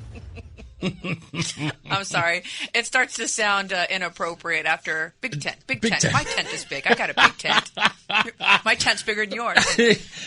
But that's them. That's who they are. They've decided that's who they are. Everyone welcome, no matter how crazy your idea. I think what big tent really means is we have nothing, so we'll fall for anything. Well, Hal says it best. It is a big tent. A circus tent. That's what it is. And the clowns are running it. Yeah, I mean, think about it. They don't have any new ideas. They don't have any good ideas. They ran Kamala freaking Harris, for Pete's sake, right? So, and they lost all of their money. They're still struggling to get donations. So basically what they're saying is, listen, we have run out of ideas. Nothing we say is fresh. Nothing we say is new. Nothing is hitting. So, hey, you're a Democratic Socialist. Awesome. Listen, whatever you say, we're going to go with you because people seem to like that. We're going to go with you. They have nothing else. So they're literally scraping the bottom of the barrel. Absolutely. Peter, great point. Peter says every single elected Democrat serving in Connecticut right now has been endorsed by the Working Families Party. And most of those folks celebrate some of the ideas of the Democrat Socialists of America. And how is Connecticut doing thus far? Exactly. Exactly the point. And again, it doesn't matter who you are. I don't care what ideological bent you are. There's no way you agree with this stuff. You people need to start voting with your wallet. Yeah. Like when you go to vote every year, every 2 years, every 4, whatever it is, when you go to vote, I want you to take a stack of bills with you and your debit card and your bank statement. I want you to look at that while you're walking into the polling place going, gee, Ned Lamont, moron loser, Matt Lesser, Little Willie Tong, hold up your bills, look at this, and this is what they've given me. Or am I ready to maybe go in a different direction and see if because it can't possibly get any worse at this point, right? Maybe it's better or different if I go this way. I know that there are the zealots, right? I understand that they're going to be on the left that are going to be absolutely strung on with the Democrat policies. They can never go. Look, I'll tell you, this is what I'm hearing, and this is absolutely true. And pardon me for a second. I have to do something real quick. Oh, God. I'm patting myself on the back. Hold on, there's room for you. Listen, does anybody remember the conversation I had with a particular individual that is involved in a particular court case down in Bridgeport? Anybody remember that?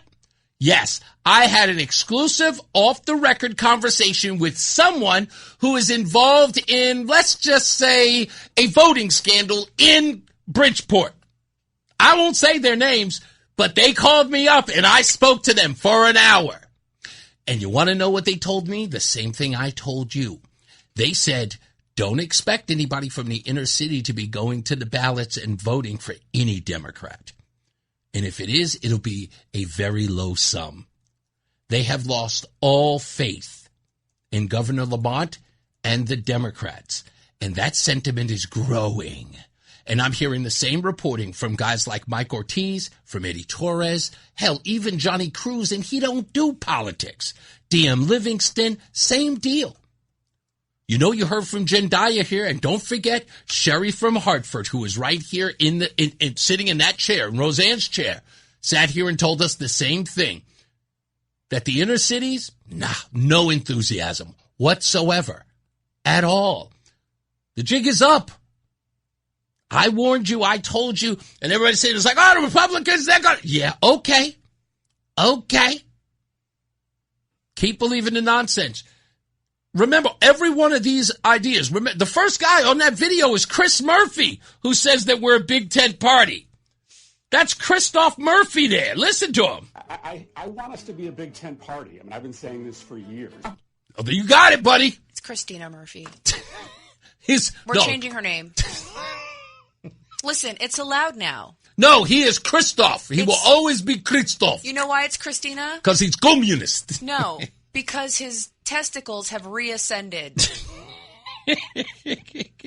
He has none. In fact, I think his wife used to have them, but since she left him, they're still in her purse. He's still looking for them. That is Christina Murphy. I love Christoph Murphy. I love calling him that. Anyway, bottom line is that the Democrats have sunk themselves because they don't know how to say no. That's their problem. They'll never say no. They've got to tell the whack jobs no. And by the way, liberals who are going to be in my chat rooms or sending me messages, hear me out. Name the lunatic we haven't denounced. Name one. Name the lunatic we have not said, he's not. Name him. Name the radical that's gone. Nick Fuentes. We still embrace him? Never did. Who's the transgender luggage stealer? Oh, that's the Democrat Party's guy. Yeah, that guy was in the Biden administration. He was working on nuclear waste. He was in the nuclear waste department. He was nuclear waste. What are you talking about? Yeah, that's right. So the radicals on your party, you haven't denounced them. Look how long it took you to denounce Graham Plattner. Like, Graham Plattner could have kicked a kid and you guys would have defended him. You did everything. Could have kicked a crippled transgender kid in a crippled transgender black kid in a wheelchair, and you go, he's fine. That kid deserved it. It twitched kind of funny. That kid voted for Trump. And he twitched, and it frightened Plattner. He's got that PTSD. It was a reflex. Yeah, exactly. But So what finally did it was that he sexually assaulted, allegedly, a liberal woman. Never mind the conservative woman that he did the same thing to. It's the liberal woman that brought it all forward. Let's not forget, in that exclusive interview that woman did with Jake Tapper, she said that the thing that was compelled her, that was conflicting, or kept her from actually speaking up, was that because of Graham Plattner's policies, which she aligned with, she was torn on whether or not she should ever come forward because she was thinking how much of a threat he was to the current administration and Donald Trump. What's that disease that you get when you fall in love with your captor? Oh, you mean Stockholm? Yeah, Stockholm syndrome. Bozo had Stockholm. Yeah, she said, I know that he sexually assaulted me, but his politics But are I right. really like socialism. And so, hey, you can totally rape me as long as you're a socialist. I don't understand that. What? This sounds like the thing that Joy Behar said back in the day. It's Stockholm. She said this about Bill Clinton. And I couldn't believe that she actually said that during the interview. So again, if that's who your party is, I can't help you. I don't think I want to at this point. Mutilate babies, rape women, Nazi tattoos. Yeah, I can't. I don't think I can help you. You will not denounce your radical lunatics, okay? Hey, these are the same people that wanted slavery. Yeah, exactly. There you go. You deserve everything you get come November. Can't wait. Here's another check of weather and traffic. Mark Christopher's back. He's in the BPS Lawyers Traffic Center. Stay locked in. Reese on the radio is on WTIC News Talk 1080. Before we get into the stupidest thing, I just want to let you know, Roseanne, someone has returned out of nowhere. This sound effects describes who they are.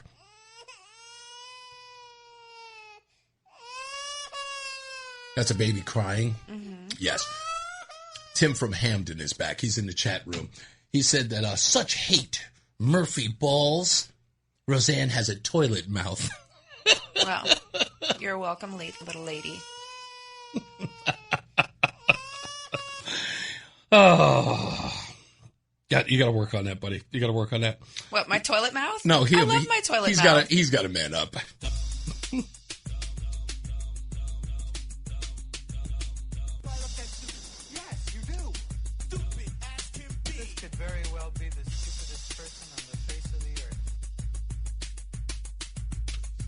The stupidest thing I read today comes from the University of Florida.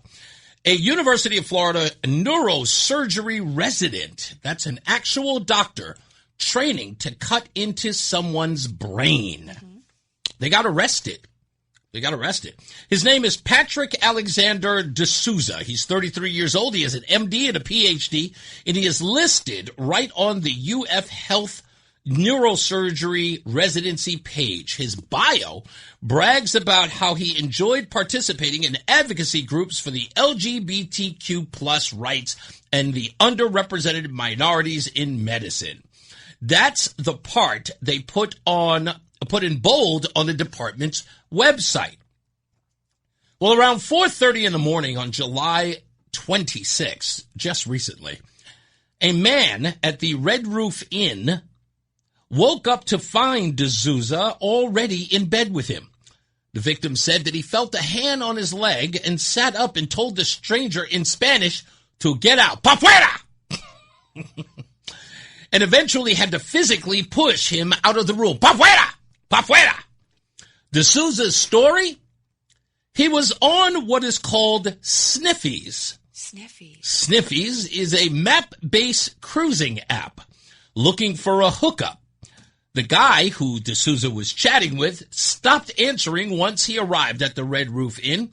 So instead of going home, the neurosurgery resident wandered the halls until he found a door that was ajar. Oh, my God. He walked in and climbed into bed with whomever was sleeping there.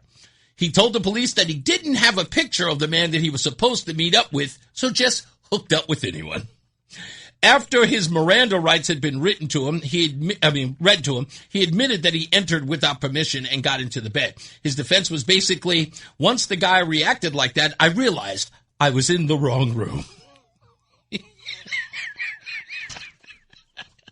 Let's get a check of weather and traffic. Mark Christopher's back. He's in the BPS Lawyers Traffic Center. Hello, Mark. It's Reese on the radio on News Talk 1080 WTIC. All right, we're back. Reese on the radio. Roseanne on the radio is here. Sorry, I didn't hit the cameras there. Yeah, just so you know, by the way, Tim, a lot of people have asked me about this in the past, but I just don't address it, but not out of fear or any concern, but I'll make it abundantly clear. Tim is talking about it in the chat room here. You were never banned from this show, dude. You can pick up the phone whenever you like. I can't stop you from calling here. Just pick up the phone and call. You got something to say? Call anytime you want to. You know, nobody's afraid of you. You're not afraid of what you want to talk about. You're a liberal. There's nothing to fear there. Your ideas are isolated. They're not new. They're not different. They're the same. I mean, you're cookie cutter. Right? It allows for no deep thought or analysis. You're already in a space that says that you're right. You're morally superior than the rest of us. So nobody fears that.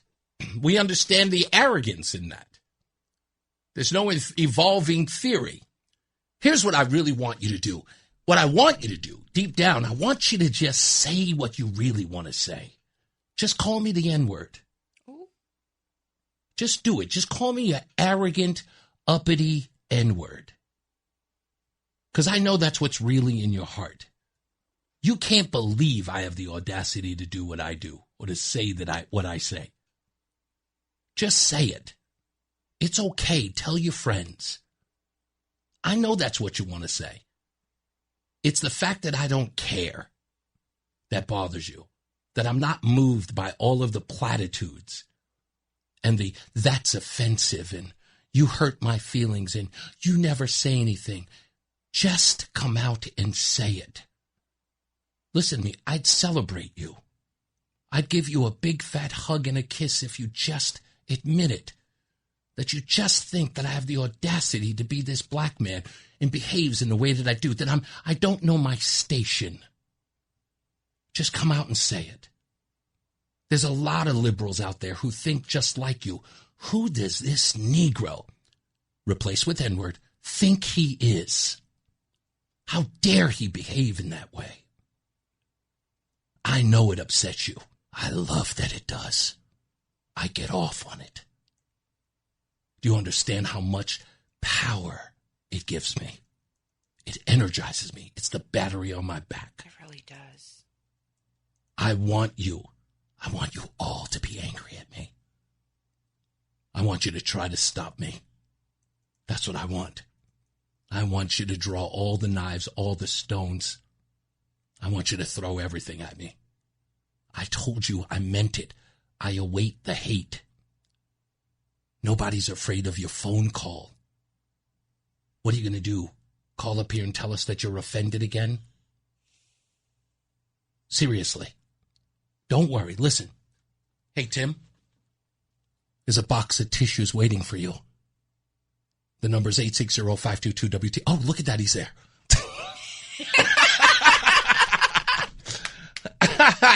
Come on, sweetheart. What do you got?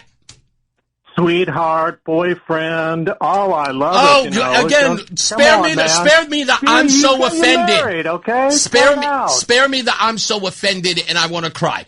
What do you? I'm not. First off, I'm not offended and stuff. And okay, so tell me that you miss me. Dirty stuff and talk to the issues. Tell me that you miss me. What? Tell me that you miss me. You know, it's hard to take because it's. Tell me that you miss me. Same stuff. Tell me. I wish you would, stick to the issues and stuff. Not in, It's not your show. Get your own show. Talk about people's balls. It's scary. She said testicles. Hold on. Sir. She said testicles. Testicles, sir. We're gonna throw allegations around. Let's at least be accurate in the wording. Okay. Now, let's move on from that because, again, we don't care about what you're offended about. It means nothing.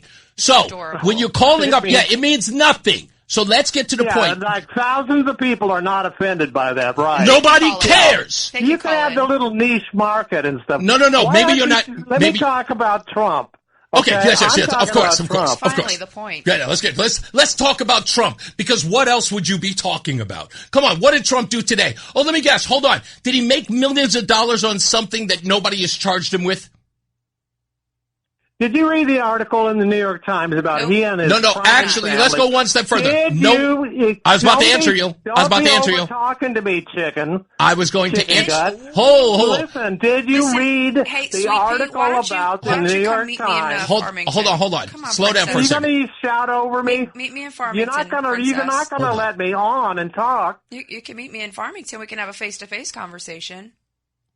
Meet you, Roseanne? Sure, why not? I don't think so. Are you scared of women? Okay. Hold on for a second. I'm glad you inherited a second seat there, but I wanted to talk about, the article is that the crime family, the Trump crime family, is investing getting millions of dollars in the Middle East for this nuclear deal. Essentially, what nuclear deal? That's just it. You don't even know what the hell you're talking about. Wait. What nuclear deal? Look and go read the article. Do your homework as you used to cry at me, Mr. Baby Man. They are essentially investing millions of dollars of their family, including the two boys and others. Okay. Jared Kushner, the guy who got $2 billion from the Saudis. We're still talking about this that? This is the biggest crime family of all time. Wait. Okay, hold on. I'm gonna let you go on, but hold on for a second. Let's get to the bare minimum of this here. Hold on. So I just want to make sure that the nuclear deal that I didn't read, that you are calling up to talk about, you don't want to even tell me about? You want me to go stop? Should I put you on hold and then read it and then come back and engage in a conversation? I'll be glad to tell you about it as quickly as possible. Tell me, what you got? He's essentially, blackmailing all the Middle Eastern countries to get into the nuclear business and stuff. This is some of the biggest countries that, are deserts, who should be having solar like crazy, the oil barons and stuff, to get into him and his company's nuclear power, okay? Which country's nuclear power?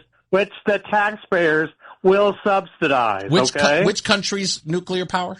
Okay. We're talking about Saudi Arabia and many others in the Middle East. Okay. That's what all this stuff is about, the accords with the Saudis and everything else. You may not like my style, whatever else, but people have never seen a president who's so hell-bent on making his own money instead of governing this country. Why is Obama a billionaire? Stop. Wait. Hold on. I want to make sure this is clear. I never voted for Obama either, okay? I don't care whether or not you voted for Obama, because I'm going to ask you a question again. Okay. So this allegation that is written in the New York Times that you cannot articulate well, but you want me to read. I did it exactly well, and you can. Don't know what Stop for a second. About. Stop for a second. What is the deal that Trump has with what nuclear country? No, to build nuclear power plants and other devices in Saudi Arabia and other Arab countries, the big oil countries over there in the Middle East. So he Trump wants to build as many nuclear power and have him and his family, including his two sons and Jared Kushner, all involved with making profit. Okay, stop for a second. Saudi Arabia nuclear power. Stop for a second. At the taxpayers' expense. At the U.S. Wait. When are they building the nuclear? Expense. When are they building the nuclear plants? When are they? They're trying to essentially get them to go along with, the Abraham Accords and all that. When are they building the nuclear plants that they will profit from? What? The whole family, the Trump family? When? As soon as they sign the deal, yeah. Okay, so when will the nuclear plants be built? Are you saying it doesn't matter as long as Trump's out, the rest of his family can get it? You didn't answer my question. Great. When are the nuclear plants being built? Tomorrow? Next week? Before he leaves the presidency? When? Look, it's a long-term thing to have the taxpayers invest in this so that his family, Jared Kushner and everybody else associated who's his son-in-law. I'm going to try it one more time. Going to make a tremendous profit. Pardon me for a second. Hold on. Wait. Hold on. Just for a second. I cannot get an answer from him.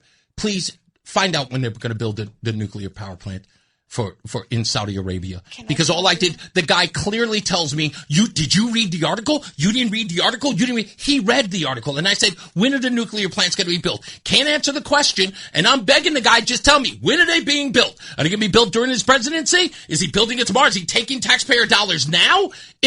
All I want to know. That's all I want to know. Can I just tell you, I miss White Mike right now. I do. All I want to know. Stand by. So there is no set date to build a nuclear plant yet, but the U.S. and Saudi Arabia signed a preliminary 30-year civil nuclear cooperation agreement. The deal allows U.S. companies to supply nuclear technology, but actual construction depends on a 90-day congressional review. Oh, it has to go to Congress before it can be. Okay. I still miss White Mike. Were you talking that? Wait a minute. Were you talking that entire time that you were on hold? No, I wasn't. Okay, so stop for a second.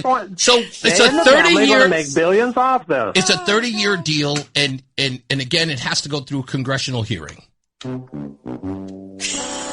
wah, wah, wah. Yeah, they're great. Thank you again. They've stopped everything else. Thanks for playing, Tim. From Hamden. Enough. This is the reason why. This is the reason why I can't with this bozo. This is the reason why I can't. I tried. I'd still like him to come meet me in Farmington. I'd be happy to handle your legwork. You know what he sounds like? I've never seen him, but to me, he sounds like he might be about 6 foot tall, really, really thin, bald, and pasty white and just like twitchy. Like that's what he sounds like to me. He is absolutely angry. He never comes informed. He's never prepared. I know. He is literally a knee-jerk liberal. And just so we're tracking, all I typed into Google, I didn't even go to Grok. This was Google, right? So wow, Google. So this is a liberal version of this story. When is the U.S. building a nuclear plant with Saudi Arabia? Is that or is that not the allegation? That's exactly the allegation. Tiny Tim just made. Yeah. And it says there's a preliminary 30-year civil nuclear cooperation agreement. And it requires congressional, let me get the correct word here, 90-day congressional review and future diplomatic steps. So it has to go through Congress first to get reviewed. If Congress agrees to it, then there will be other diplomatic steps prior to the building even beginning. So I don't know what he's reading. I think that Tim is an absolute plant that is set to destroy the narrative of every liberal in the country. He can go on that other guy's show. You know that calls you a shock jock. Yeah. He can go on that guy's show. He does. He's always That's why he calls you a shock jock, because he's got this twitchy little moron. Oh, that's right, because he's the one who first called me a shock jock. I forgot about that. There it is. Tim was the first person to call me a shock jock. Yes, she was. And I remember I posted that video and I said, thank you, Tim, for being impressed. I'm always shocking your jock. I didn't make the connection. Brilliant, Roseanne.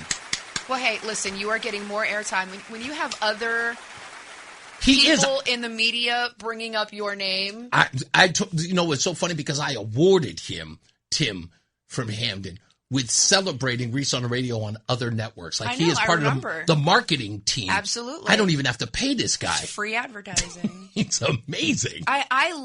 I like the fact, he enrages me. Remember we were talking about my tolerance for stupidity? Did you see it? Just meet me in Farmington, Tiny Tim. Listen, better yet, send Reese a private message and I will meet you wherever you are. I will handle you myself. I don't need my husband's backup. No. Listen. Stop it. Let me handle her. No. Let me handle her. No. I promise. I'm telling you no. Stop it. Everybody now is going to be cheering for you and screaming and hollering at me. I'm just saying, listen, obviously he needs a gentle touch. I will gently touch him. I will, what was AT&T? Reach out and touch someone? Come on, Stop Tim. it. Let me nice, reach out and touch be you. a nice person. No. How many times do I have to tell you be nice? Absolutely You're not. be nice you today. did not marry a nice woman. You knew that. In fact, you used to call me a foul-mouthed, what was it, a foul-mouthed woman? Yes, you're a foul-mouthed woman. Yeah, mean-mouthed That's woman. right, you're That's right, mean-mouthed woman. Stop it. If you wanted a nice lady, you should have gotten one. Just say, you did not want one. You got me. You picked me. You keep coming back. All right. I'm sorry. I'm sorry you all had to endure this. I don't want you to. I don't want you a part of this. Tim's got a point. We don't give a hoot what happened in Texas to your neighbor. The show also is. Who said that? Oh no, this is Bob. Bob doesn't like you either. Oh. Calling a grown man princess. Okay, Princess Bob. Twinkle toes? Oh, Bob, come on. Like, you've got to like this. These are grown men. I know, they're so fragile. Oh, my goodness. Anyway, okay, we got to get another check of weather and traffic. Oh, come on. I knew you were going to be the death of me today. Let me play with the little girls. No, you're not messing with these. these. Never let me mess with the delicate men. It's Reese on the radio on News Talk 1080 WTIC. All right, Roseanne has stepped away from the desk. TJ Duarte from The Future is So Bright joins us in a second, but you know what time it is. News. Music news. Happy birthday goes out to Ashley McBryde. The country singer turns 43 years old. Danger Mouse, the producer of the group Gnarls Barkley, and just Danger Mouse alone, they had that song called Crazy. You remember that, Roseanne? He turns 49 today. Wanye Morris from Boys to Men turns 53. Martina McBride, the country singer known for Independence Day, turns 60. And all of you rock knuckleheads out there, you're going to be so happy because one of your favorite bassists, Geddy Lee, turns 73 today. I know you're excited about that. They love them some Geddy Lee. Well, a lot of these guys love Rush. I can never get into them. On this day in music, Bob Dylan was seriously injured in a motorcycle accident near Woodstock, New York. Sidelined him for months.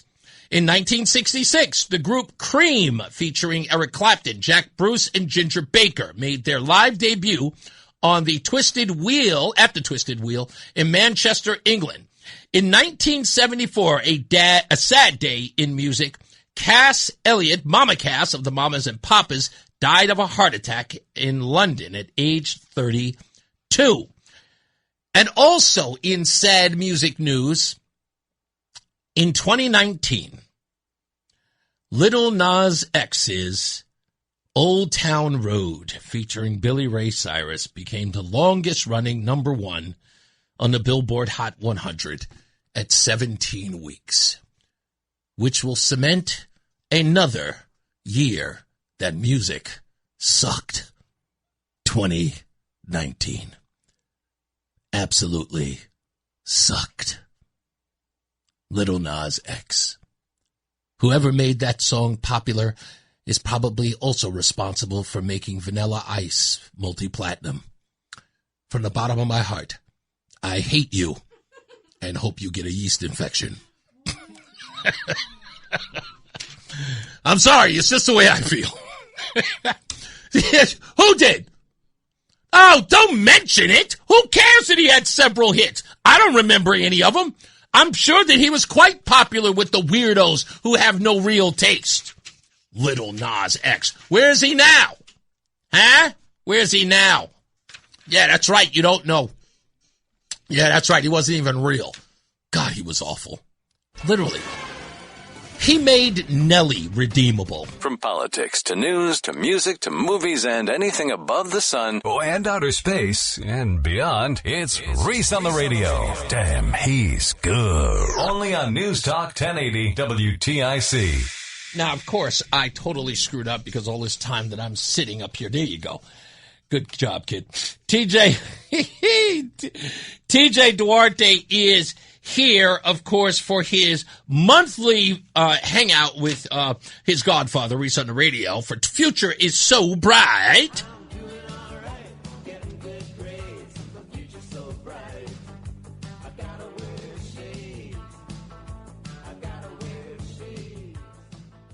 I had, actually, can you believe this? I used to have your own little thing here, or lower third on here. Now I can't find it for some odd reason. There it is. Boom. I knew it was there. Look at that. I put it in the wrong place. See? It was already there. TJ, good to see you, big guy. Look at you. You got your palm card. Yep. That's hot. I'm digging this. This is fantastic. Mama spent money. Yeah. Looks like Mama's spending money. Yeah. Mama, listen, I love you, and I really, really love the sacrifice. Was this a hefty cost? No, not really. No, not really. Okay. Did you get a deal? Oh, Amazon. Yeah, it's very cheap to get. The kid is brilliant for a reason. But I love it, and you got the future so bright kind of look going on in the back. People are going to recognize that. So you're doing a couple of things in your candidacy for Waterbury mayor. Yeah. Before we get into that, I've talked to some people about you. I don't want to say their names because I don't want you to take what they're saying wrong. Yeah. I don't want you to take it the wrong way. But I want you to know that they didn't understand what you were doing. Mm-hmm. And I had to kind of make them understand. Yeah. If you missed TJ being here, when we first were sort of introduced to him, I think it was roughly about the second time you got here. Yeah. I was explaining to you that if you're going to run for office, instead of telling you don't run, like I didn't want to tell you run to lose. That's not what I wanted you to do. I wanted you to run to win, but understanding that you might lose. Yeah. And the most important thing was if you did incredibly well in this race, like if you pulled in 1,000 votes at your age and your inexperience in this, there was no stopping you the next time around. Because that experience in doing the things that you're doing, shadowing other campaigns, which is what you're doing. Yeah. You're shadowing a lot of folks in here. You've met everyone that you could possibly meet. Engaging with them. They're giving you advice. You're very young. You're not seasoned yet. But by the time you get of age, a serious age, maybe even in your 20s, and that's not far off. By the time the next campaign comes along, you will be absolutely so ready and beyond your years in experience that you could very well win. Yeah. And you've actually said, let's do that. Let's use that strategy. Am I right? Yeah. So with that, what do you got coming up? Because I understand there's something happening very soon. Yes. On August 1st, I invite everybody across the state, or, if you live in Waterbury and you watch the show, I invite you to come to my meet and greet August 1st. It's from 5 to 8. I believe it's at the School Field Park on 183 Bunker Hill Ave. Mm-hmm. We would be there from 5 to 8, and we will have drinks and appetizers and snacks, of course, because between people, I'm going to want to drink something because it would just be me rambling on about my policies. But I encourage everyone to come and meet me personally because we have people have a lot to say on social media. Okay. I've seen it myself. Someone called me a Muslim before, so... What? Someone said you were a Muslim? Yep. Someone called me Muslim, and then I commented back saying, I believe I'm not. I am a Christian, and then 5 minutes later, their comment was gone. They deleted it. So it was pretty fun. But people are saying, they're questioning, your age and all that. My simple question is, age is a big factor. Mm-hmm. Would you guys rather have a generation of leadership that has been doing this for years, who have failed our city, failed our state, and is now currently asking and pleading with their crippled hands, saying, "Oh, help us, please! I'll cut your taxes." Right? I think it's time for a new generation of leadership in Connecticut, and not only Connecticut, in Waterbury. For the simple fact is, we don't have enough politicians putting people first. We don't have that in Waterbury. The mayor came on a press conference and said, "Here we go again." When a pipe bursts and families are without water. He didn't know when they're going to start operations for handing out cases of water. He didn't know that, even though he's mayor. He's not running this city, and I've been saying this for years. He has not been running the city the way he's supposed to. Now, so I was like, you know what? I need to challenge the political quo. I was like, I'm not going to run under a party because I legally can't. Right. So I'm going to run as a petition independent candidate, right? Okay. I'm going to run. We're going to see what happens. Then I get this opportunity to come on the radio. Okay, I was like, good. We're getting where we're supposed to be. Me and my campaign team are talking together. We're building up like resources that we need. And then I get my own segment here, which I'm very thankful for. Welcome, everyone, to Future So Bright. And then you told me the strategy. I was like, you know what, let's do that, right? Mm-hmm. We're in it, not to win it, but we're in it to shake the boat a little bit. I think you're doing a great job at shaking the boat. Yeah. I think that what you've done so far is create attention for yourself to know, for people to know that you're serious. Yeah. Now, I know that there are some people who are taken aback by the audacity of a campaign like this. Oh, yeah. But this is probably going to be critical of some people that I know, and I hope they take this in a spirited way, not in a negative way. What TJ is doing is a winning strategy for this reason. You must be unorthodox when you're fighting against the status quo that everyone tells you you can't beat. Yeah. You understand that? Yeah. Right? So what people are saying often is that you can't beat them in Waterbury. It's always going to be that way. Right? Yeah. All the time. Why would you bother? They're only going to win. They're only going to do this. So when I hear that, my answer to that is clearly that's because everyone's doing it the same way. And then when I look back, I always start seeing, I was like, okay, what was this campaign like? What was that campaign like? What were they doing that was off the beaten path? And it always comes up to the same answer. They did nothing of the sorts. Nothing. When there was an opportunity to react or to respond or to use said whatever the situation was to gain momentum or to get people engaged, they never acted or they were concerned or afraid. Oh, yeah. And what you're doing, which again, I never seem to understand by these folks, is that they're not embracing the fact that you are doing something that, when's the last time a 17-year-old ever ran for office in Waterbury? Do you know? Nope. Okay. I think the youngest mayor we had was 20-something. Okay. So we've never had anything like this. Yeah. No one's ever tried to do this. But because you're doing it, instead of people embracing it, which is what they should do, with the understanding that, yes, is it a winnable campaign? Probably not. However, if you are drawing the attention from the people who are sure to win or who are supposed to win, you've done something that most people would have never, ever imagined. Yeah. And that is gain attention that your campaign even has them looking over their shoulder a little bit and going, is this guy a threat? Can this guy do something that will change the trajectory of this campaign? Yeah. That's what you have to be doing. You have to keep inching at them. Look, I've done it here in my radio career. My radio career overall, I've always kind of been that guy who let people know that if you don't watch your back, I'm going to jump on it. Yeah. So you've got to do that. Aside from that, so you got your meet and greet that's going on. Yeah. Is there something else that's supposed to be happening? Why am I thinking that there's another thing that's happening? I know you're still doing your podcast. Yeah. No, not really. No, you pulled away from the podcast. Yes, this campaign really pulled my time. Okay. So I'm thinking about coming back because someone messaged me about an offer for the podcast. Really? To go on an app instead of just doing it on YouTube. Okay. So I'm gonna talk to my mom about it. Okay. It was like 1 a.m. when they emailed me, so I was like, I'll look at that later. People are emailing you at 1 a.m? Yeah, I was like, that's weird. Yeah. So 17-year-old here, folks. Yeah. 17. You don't email a 17-year-old at 1 a.m. Yeah. You just don't. Mama's going, yeah, you don't.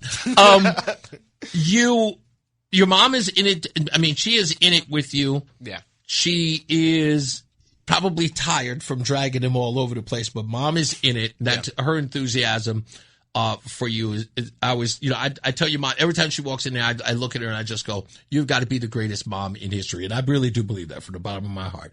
She is the greatest mom in history because she is putting you forward to do this and supporting you in a way that a lot of parents probably would say, like, what is this kid doing? Why would I do that?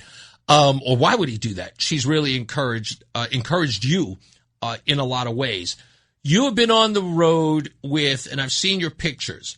You've been at events where you've taken pictures with, let me see, Ryan Fazio. Yep. Matt Corey. Yep. Who else? I know John Bolton. You haven't taken a picture with him yet. Not yet. No. Okay, got to get you to go hang out with him. I know you've been around Jonathan DeBarros. Have you been around him a lot? Right? You've been in and around him a lot. We're trying to get him to win his primary. Okay.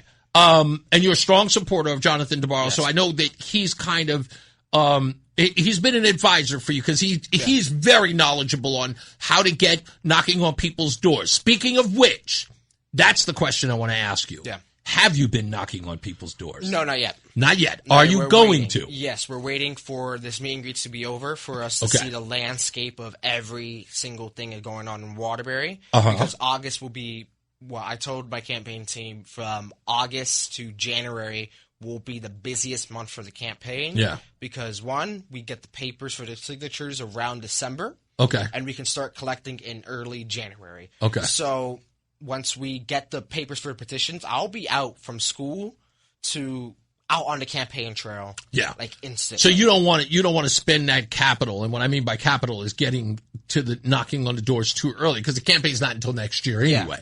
But you really want people to get to the point where you're kind of a household name. Yeah. You know? And I think you're well on your path. Weirdly enough, Jonathan DeBarros did the same thing. He started like a year and a half before campaigning was even, for average, I think it was a year in before Lamont even announced that he was going to run again. Yeah, it was early. And he was because he wanted that momentum going in. Yeah. I think that's kind of the reason why he's so ticked off about the Chris Shea thing, which by the way, Chris Shea will be on the program tomorrow. We'll talk about a whole bunch it's getting really, really heated between those two guys. Oh yeah, it is. But I think that's a great strategy on your part is that you understand you working this campaign because you're technically not on a ticket and you're running a write-in sort of campaign. Yeah. To get that name out there so that when people go to the polling places, they remember the messaging from you, remembering what you're doing. You're a year older by the time that election comes around. So and you have some sort of on the ground experience. You're not coming in sort of like, weeks before. Yeah. So I think this is going to be beneficial to you. I think with the ground that you've made up so far, I think, and I said to you, get about 1,000 votes. I think that if you play your cards right, kid, I think you'll do better than that. Yeah. I really do. Do you feel that way so far? Yeah, we are really growing momentum in Waterbury because there's some people who are like, oh yeah, I want this mayor out. Like they're like, oh yeah, I want him out. And I was like, okay, great. Will you support me? They're like, yeah. They're like, I didn't really like the two options we had last election. Ooh. And I was like, oh, there was one guy. I was like, sure. Sometimes people don't like that, but having a third option is a good thing. We got to get back to weather and traffic. Let's get to weather and traffic. And Mark Christopher is back. He is in the BPS Lawyers Traffic Center. More with TJ Duarte when we return. And Roseanne will be back as well. Stand by. Hey, Mark. The Odyssey app lets you jump back to the moments you missed from WTIC News Talk 1080. Download the free Odyssey app. Search WTIC News Talk 1080 and tap earlier today to get started. Okay, we are back. Reese on the radio, Roseanne on the radio, TJ Duarte from The Future So Bright. Roseanne, you know what time it is. Now, what have we learned? What have we learned? What have we learned from this little fable? So what have we learned if nothing else, children? So what have we learned, huh? So what have we learned from that? So what have we learned here today? What have we learned so far? Roseanne, what have you learned? Okay, what Roseanne learned today. Bernie Moreno has giant balloons. Ashley Moody also has giant balloons. Christopher Murphy left his balloons in his ex-wife's purse. And delicate men are delightful. Absolutely. It's been fun. Yeah. Speaking of Bernie Moreno of Ohio, what Roseanne is talking about is his, let's just say, well, let's just play it. Did I just play it wrong? There we go. It was about 6 years ago today that I decided I'm going to give up my businesses, sell them all, run for office, run for the United States Senate. Here I am sitting in front of you 6 years later saying, who the do you think you were for doing that? It is a total disgrace what you did to this country.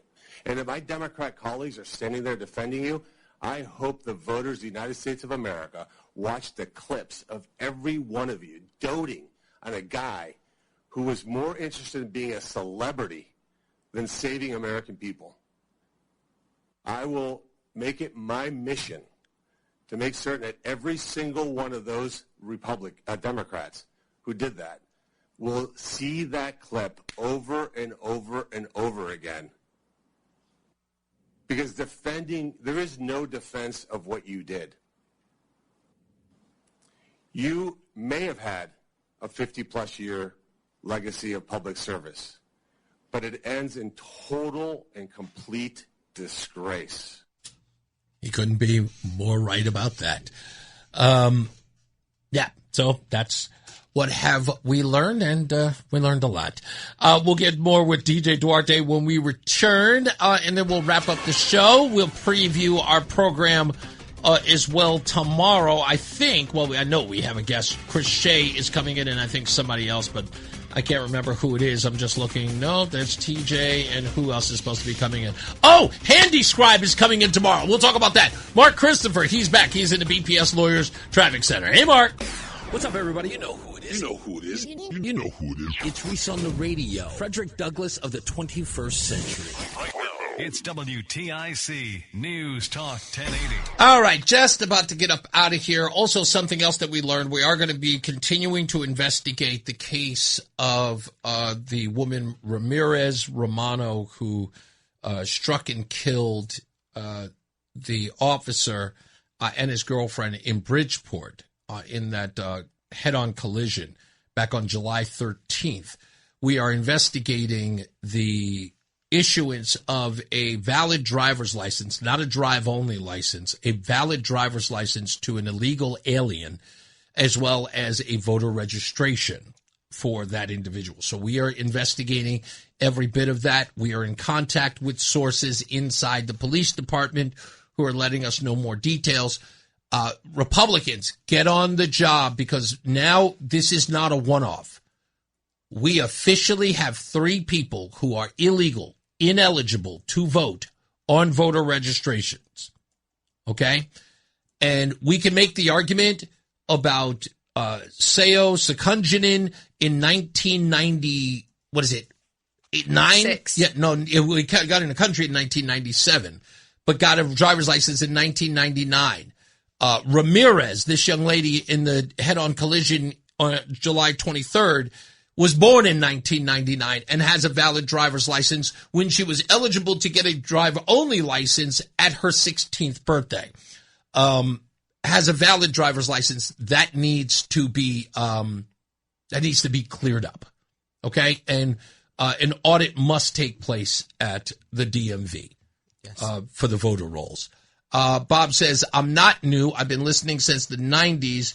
When did they start to take your wife to work day program? Oh, wow, this one's good.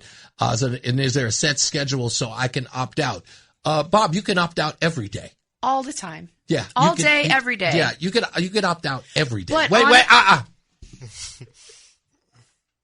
You can opt out every day, Bob. With all due respect. I want to make sure that you understand this, man to man. You can bounce whenever you like. In fact, I'll help you. I'll help you bounce whenever you like. You don't have to go anywhere else. If you don't like what we do here, you can always go down the dial. Maybe you like hip-hop and R&B. You can always join our sister stations. Or maybe you like less shock jocks. You can go to anybody you want to. You hang out there. Okay? You've been listening since the 90s? The 90s are over. So we understand each other.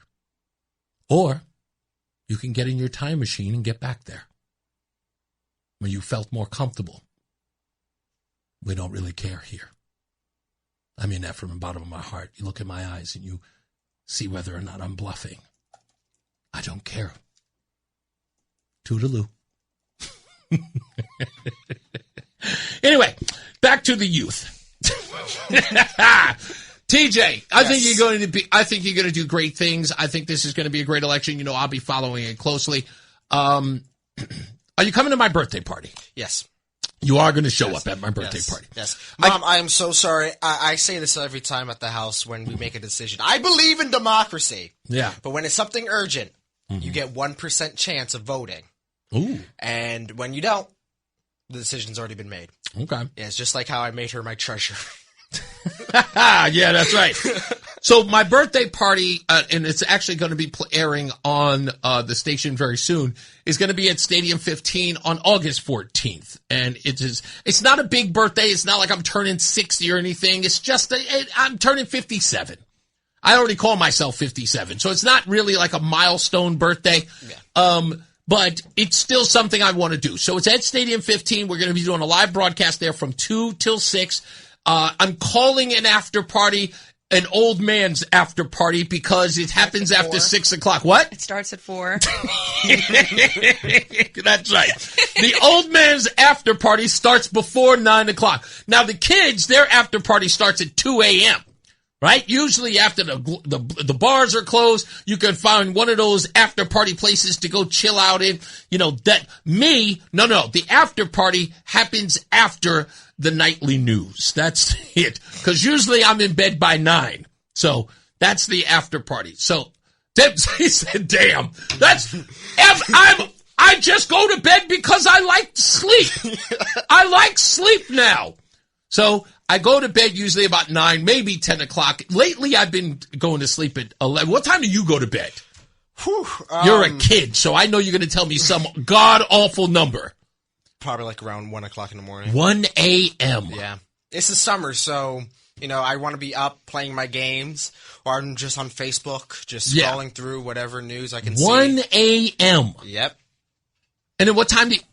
Shut up! That's not late. Be quiet. Roland's in the background going, that's not late. To me, that's way too late. What time do you wake up in the morning? Please say noon. 9 o'clock. Oh, really? Yeah. Okay. So I guess technically you get about 8 hours. Yeah. All right. That's not bad. 9, because it's the summer. There's no school. Yeah. Oh, Mom says no. When does he get up at noon? No, he goes to sleep later than that. He goes to sleep later than 1? I go to sleep at 1. What time, Mom? Tell the truth. He'd be up around like 2, 3 o'clock in the morning. Yeah, I believe it. It's around that. What video game are you playing that late? Roblox, that's the one that AG Tong is going after. Yeah. Oh, Jesus, that guy. Anyway, so all right, so you're up really, really late playing video games. I'm assuming you're talking to other people across the Be careful on those things, man. Yeah. Be careful. I will. Because they will get you out there. Next thing you know, there's TJ Duarte at 2 a.m. in the morning saying awful things on the line. They will do it to you. Oh, yeah, you hear those videos. Oh, Reese loves those videos. The things that those kids are saying. Oh, that's my favorite. Yeah. What's that? It's fun. It's great. They say some of the most god-awful things, and I am rolling. I have a very, very dark sense of humor. It is really dark. Yeah. And I will listen to them, and I just go, yeah, this is not for prime time. It's not for prime time. Yeah. And it's funny because, I think the boy said this once. He said, if you knew what the kids were saying versus what the media likes to portray. I was like, this generation is not racist and they're more inclusive. And then you see these kids privately using racial slurs in conversation to each other and laughing about it. Yeah. And they laugh at us and they're like, you have no idea how we talk to one another. My generation is wild. They are. I know. They are crazy. And it's wild because of, the way these kids talk to each other. We as friends, when we were younger, we would say things to each other sort of jokingly. But even some of us are going, damn, we weren't that bad. Yeah, which is, again, why I'm always surprised that a lot of how fragile they portray so many of these beta males. I watched this video. I don't know if you've ever seen it, TJ. There are these two young men, roughly in their 20s. I want to say they're in their mid-20s. And so what they do is they're reaction videos to things like All in the Family, the Archie Bunker series. And so Archie Bunker will say something like queer. He has no idea what you're talking about, by the way. It doesn't matter. It's a 70s TV show where Archie Bunker was called the lovable bigot. And he would talk about social things that people talk about today. In fact, it's way ahead of its time. Yeah. And these young men would say, and Archie would say something like the N-word would be used on a television program. And these guys would be like, and I'm going, wait a minute, are you guys online? Because that word's used everywhere. Yeah. Even white kids are using that word, like, comfortably. Yeah. You know what I mean? You would think they were part of the community, the way in which they use that word. Yeah. And I'm going, these kids are like miffed at the fact that Archie Bunker is saying that in dialogue. And they're going, well, I can't believe you could say that on television. But you kids, y'all are brutal. No matter what the group is, you will call each other all types of, you involve words like spear, camels. You know that, No, I'm not going to say the actual slur. I'm just going to begin to think of them. I'm not even paying attention. I'm just hearing these words and I'm going, oh my gosh, what you're saying part of I'm only saying part of it. They use words like spear. I'm so offended. Enter offensive word here. Camel. Enter offensive word. Yeah. Meatball. Donut. Yeah. There's a lot of things. And I'm sitting up there going, what? Like this, and these kids are comfortable, and the other kids on the others, the kid who is a part of the race that is being called those things are laughing and then shooting back with their own racial slurs as if it were a game show. I'm not gonna lie, that's how we did it when I was a kid. Like it didn't bother us the way it bothers these it's so weird because honestly, if you pay attention who's more offended by it, it's older white women. Like older white women are so incensed that you had the audacity, the caucasity to use the word. But I told you about the time I took the boy to the dentist and he's like, Mom, roll down your window. I rolled down my window. He leans over me and screams the N-word to his buddies. And I was like, I'm going, oh my God, I'm going to die. And his buddies are like, they come over and they're like ripping on each other. And I'm going, okay, like this is, I guess, acceptable. My son was like, Mom, nobody cares. So if you look at the way it was when we were kids, we didn't care. Yeah. Our kids don't care. Who cares? The old white ladies that were integration. Yeah. They're the only ones that care. It's an interesting dynamic here because what you're describing, Roseanne, is very true. It's sort of like someone else is describing the culture they have nothing to do with. You know what I mean? They're so outside of the box. Do you feel that way that people talk about your generation? Clearly, it sounds like they've never really enveloped themselves in it. They think we're so uninvolved, and I just laugh at them. I'm like, if you won't, it's like, think what you want. Yeah, it's like if you only knew. And it's true. I kind of feel like a lot of people are outsiders. I laugh, like Roseanne laughs at me because I'll use old school hip hop and vernacular. You know, I'll say things on the show and it was like, oh, we're just chilling like a villain. And she's like, nobody says that anymore. I was like, home skillet. Homie be money slice grip. That's my favorite. Oh, Lord. And I say, what is the other words? I was like, that's funky fresh. Are the kids still using that? Yo, that's fly. No, trust me, no one's using that. Yeah, no. I know that they're not using it. But what I'm trying to convey is that we all had our little stupid, terms that we used to use. I'm telling you, I couldn't. We had a saying when I was growing up, TJ, that we would say that slang died when white folks started using it. Oh yeah. So as soon as I hear, just the other day, I heard a very popular white host say something along the lines of, "Oh, that's what he said. That's lit." I said, "Well, that's going. That's going away. It's over." Yeah, it's like, oh, you ruined it. It's like you can't. No. Oh, like the McDonald's commercial that we have here on the show. The actor who's in those commercials is from the movie Severance, I think it is, and he uses the word is absolute fire, and I go, oh. That's done. That's like kids are going out like Skibbity Riz, Ohio. Oh Lord! I can see a generation of kids going, okay, we can't use it anymore. Yeah. It's over. Yeah. My mom said it, so it's done. The kids are grabbing the pens and scratching out the slang. It's just like, nope, that's off the list now. I think that's what parents should do. If you want to ruin a saying, like as soon as the adults started doing 6-7. Kids had to stop. Kids just said, nope, that's it. Mom's doing it. It's over. My mom would run in my room randomly, and I'm talking to my friends, and she would go like, 6 7. I'm like, Mom, please stop. You know what it is? That's the embarrassment. Yes. That's how you get your kids to behave. Yeah, exactly. I don't care what anybody says. You embarrass them, and then they behave. Yeah. They'll knock it off. You want to embarrass mommy? That's fine. Bet you I'll win. Stevie V says, "My bad, yo. My bad." TJ's scratching it off. That's how it goes. Hey, again, let everybody know you've got a meet and greet coming up. When? August 1st. August 1st. From 5 to 8. To 5 to 8. Schoolfield Park in Waterbury, Connecticut. Okay. The address is 283 Bunker Hill Ave. Right. It's the park. Just hear not loud music, but music. Mm-hmm. Or me talking. So either or, you'll probably find me across the street. I want you to fire the DJ if he plays Little Nas X. You understand? If I walk in there and I hear Old Town Road, it's over for you. Okay? I'm going to tell everybody not to endorse you. You make sure that is off. Tell the DJ. It's like, Godfather is showing up. If you play Old Town Road, there will be so much hell to pay. Or Celebrate. Yeah, don't play that either. Goodness, I hate that song. All right, we got to get up out of here. Thank you, TJ. As always, future's so bright, and it is.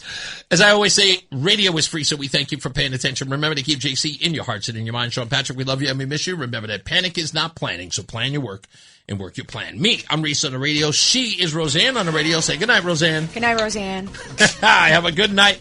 Pleasant tomorrow. Mark Christopher, he is getting you home. He is in the BPS Lawyers Traffic Center. Good night, sir.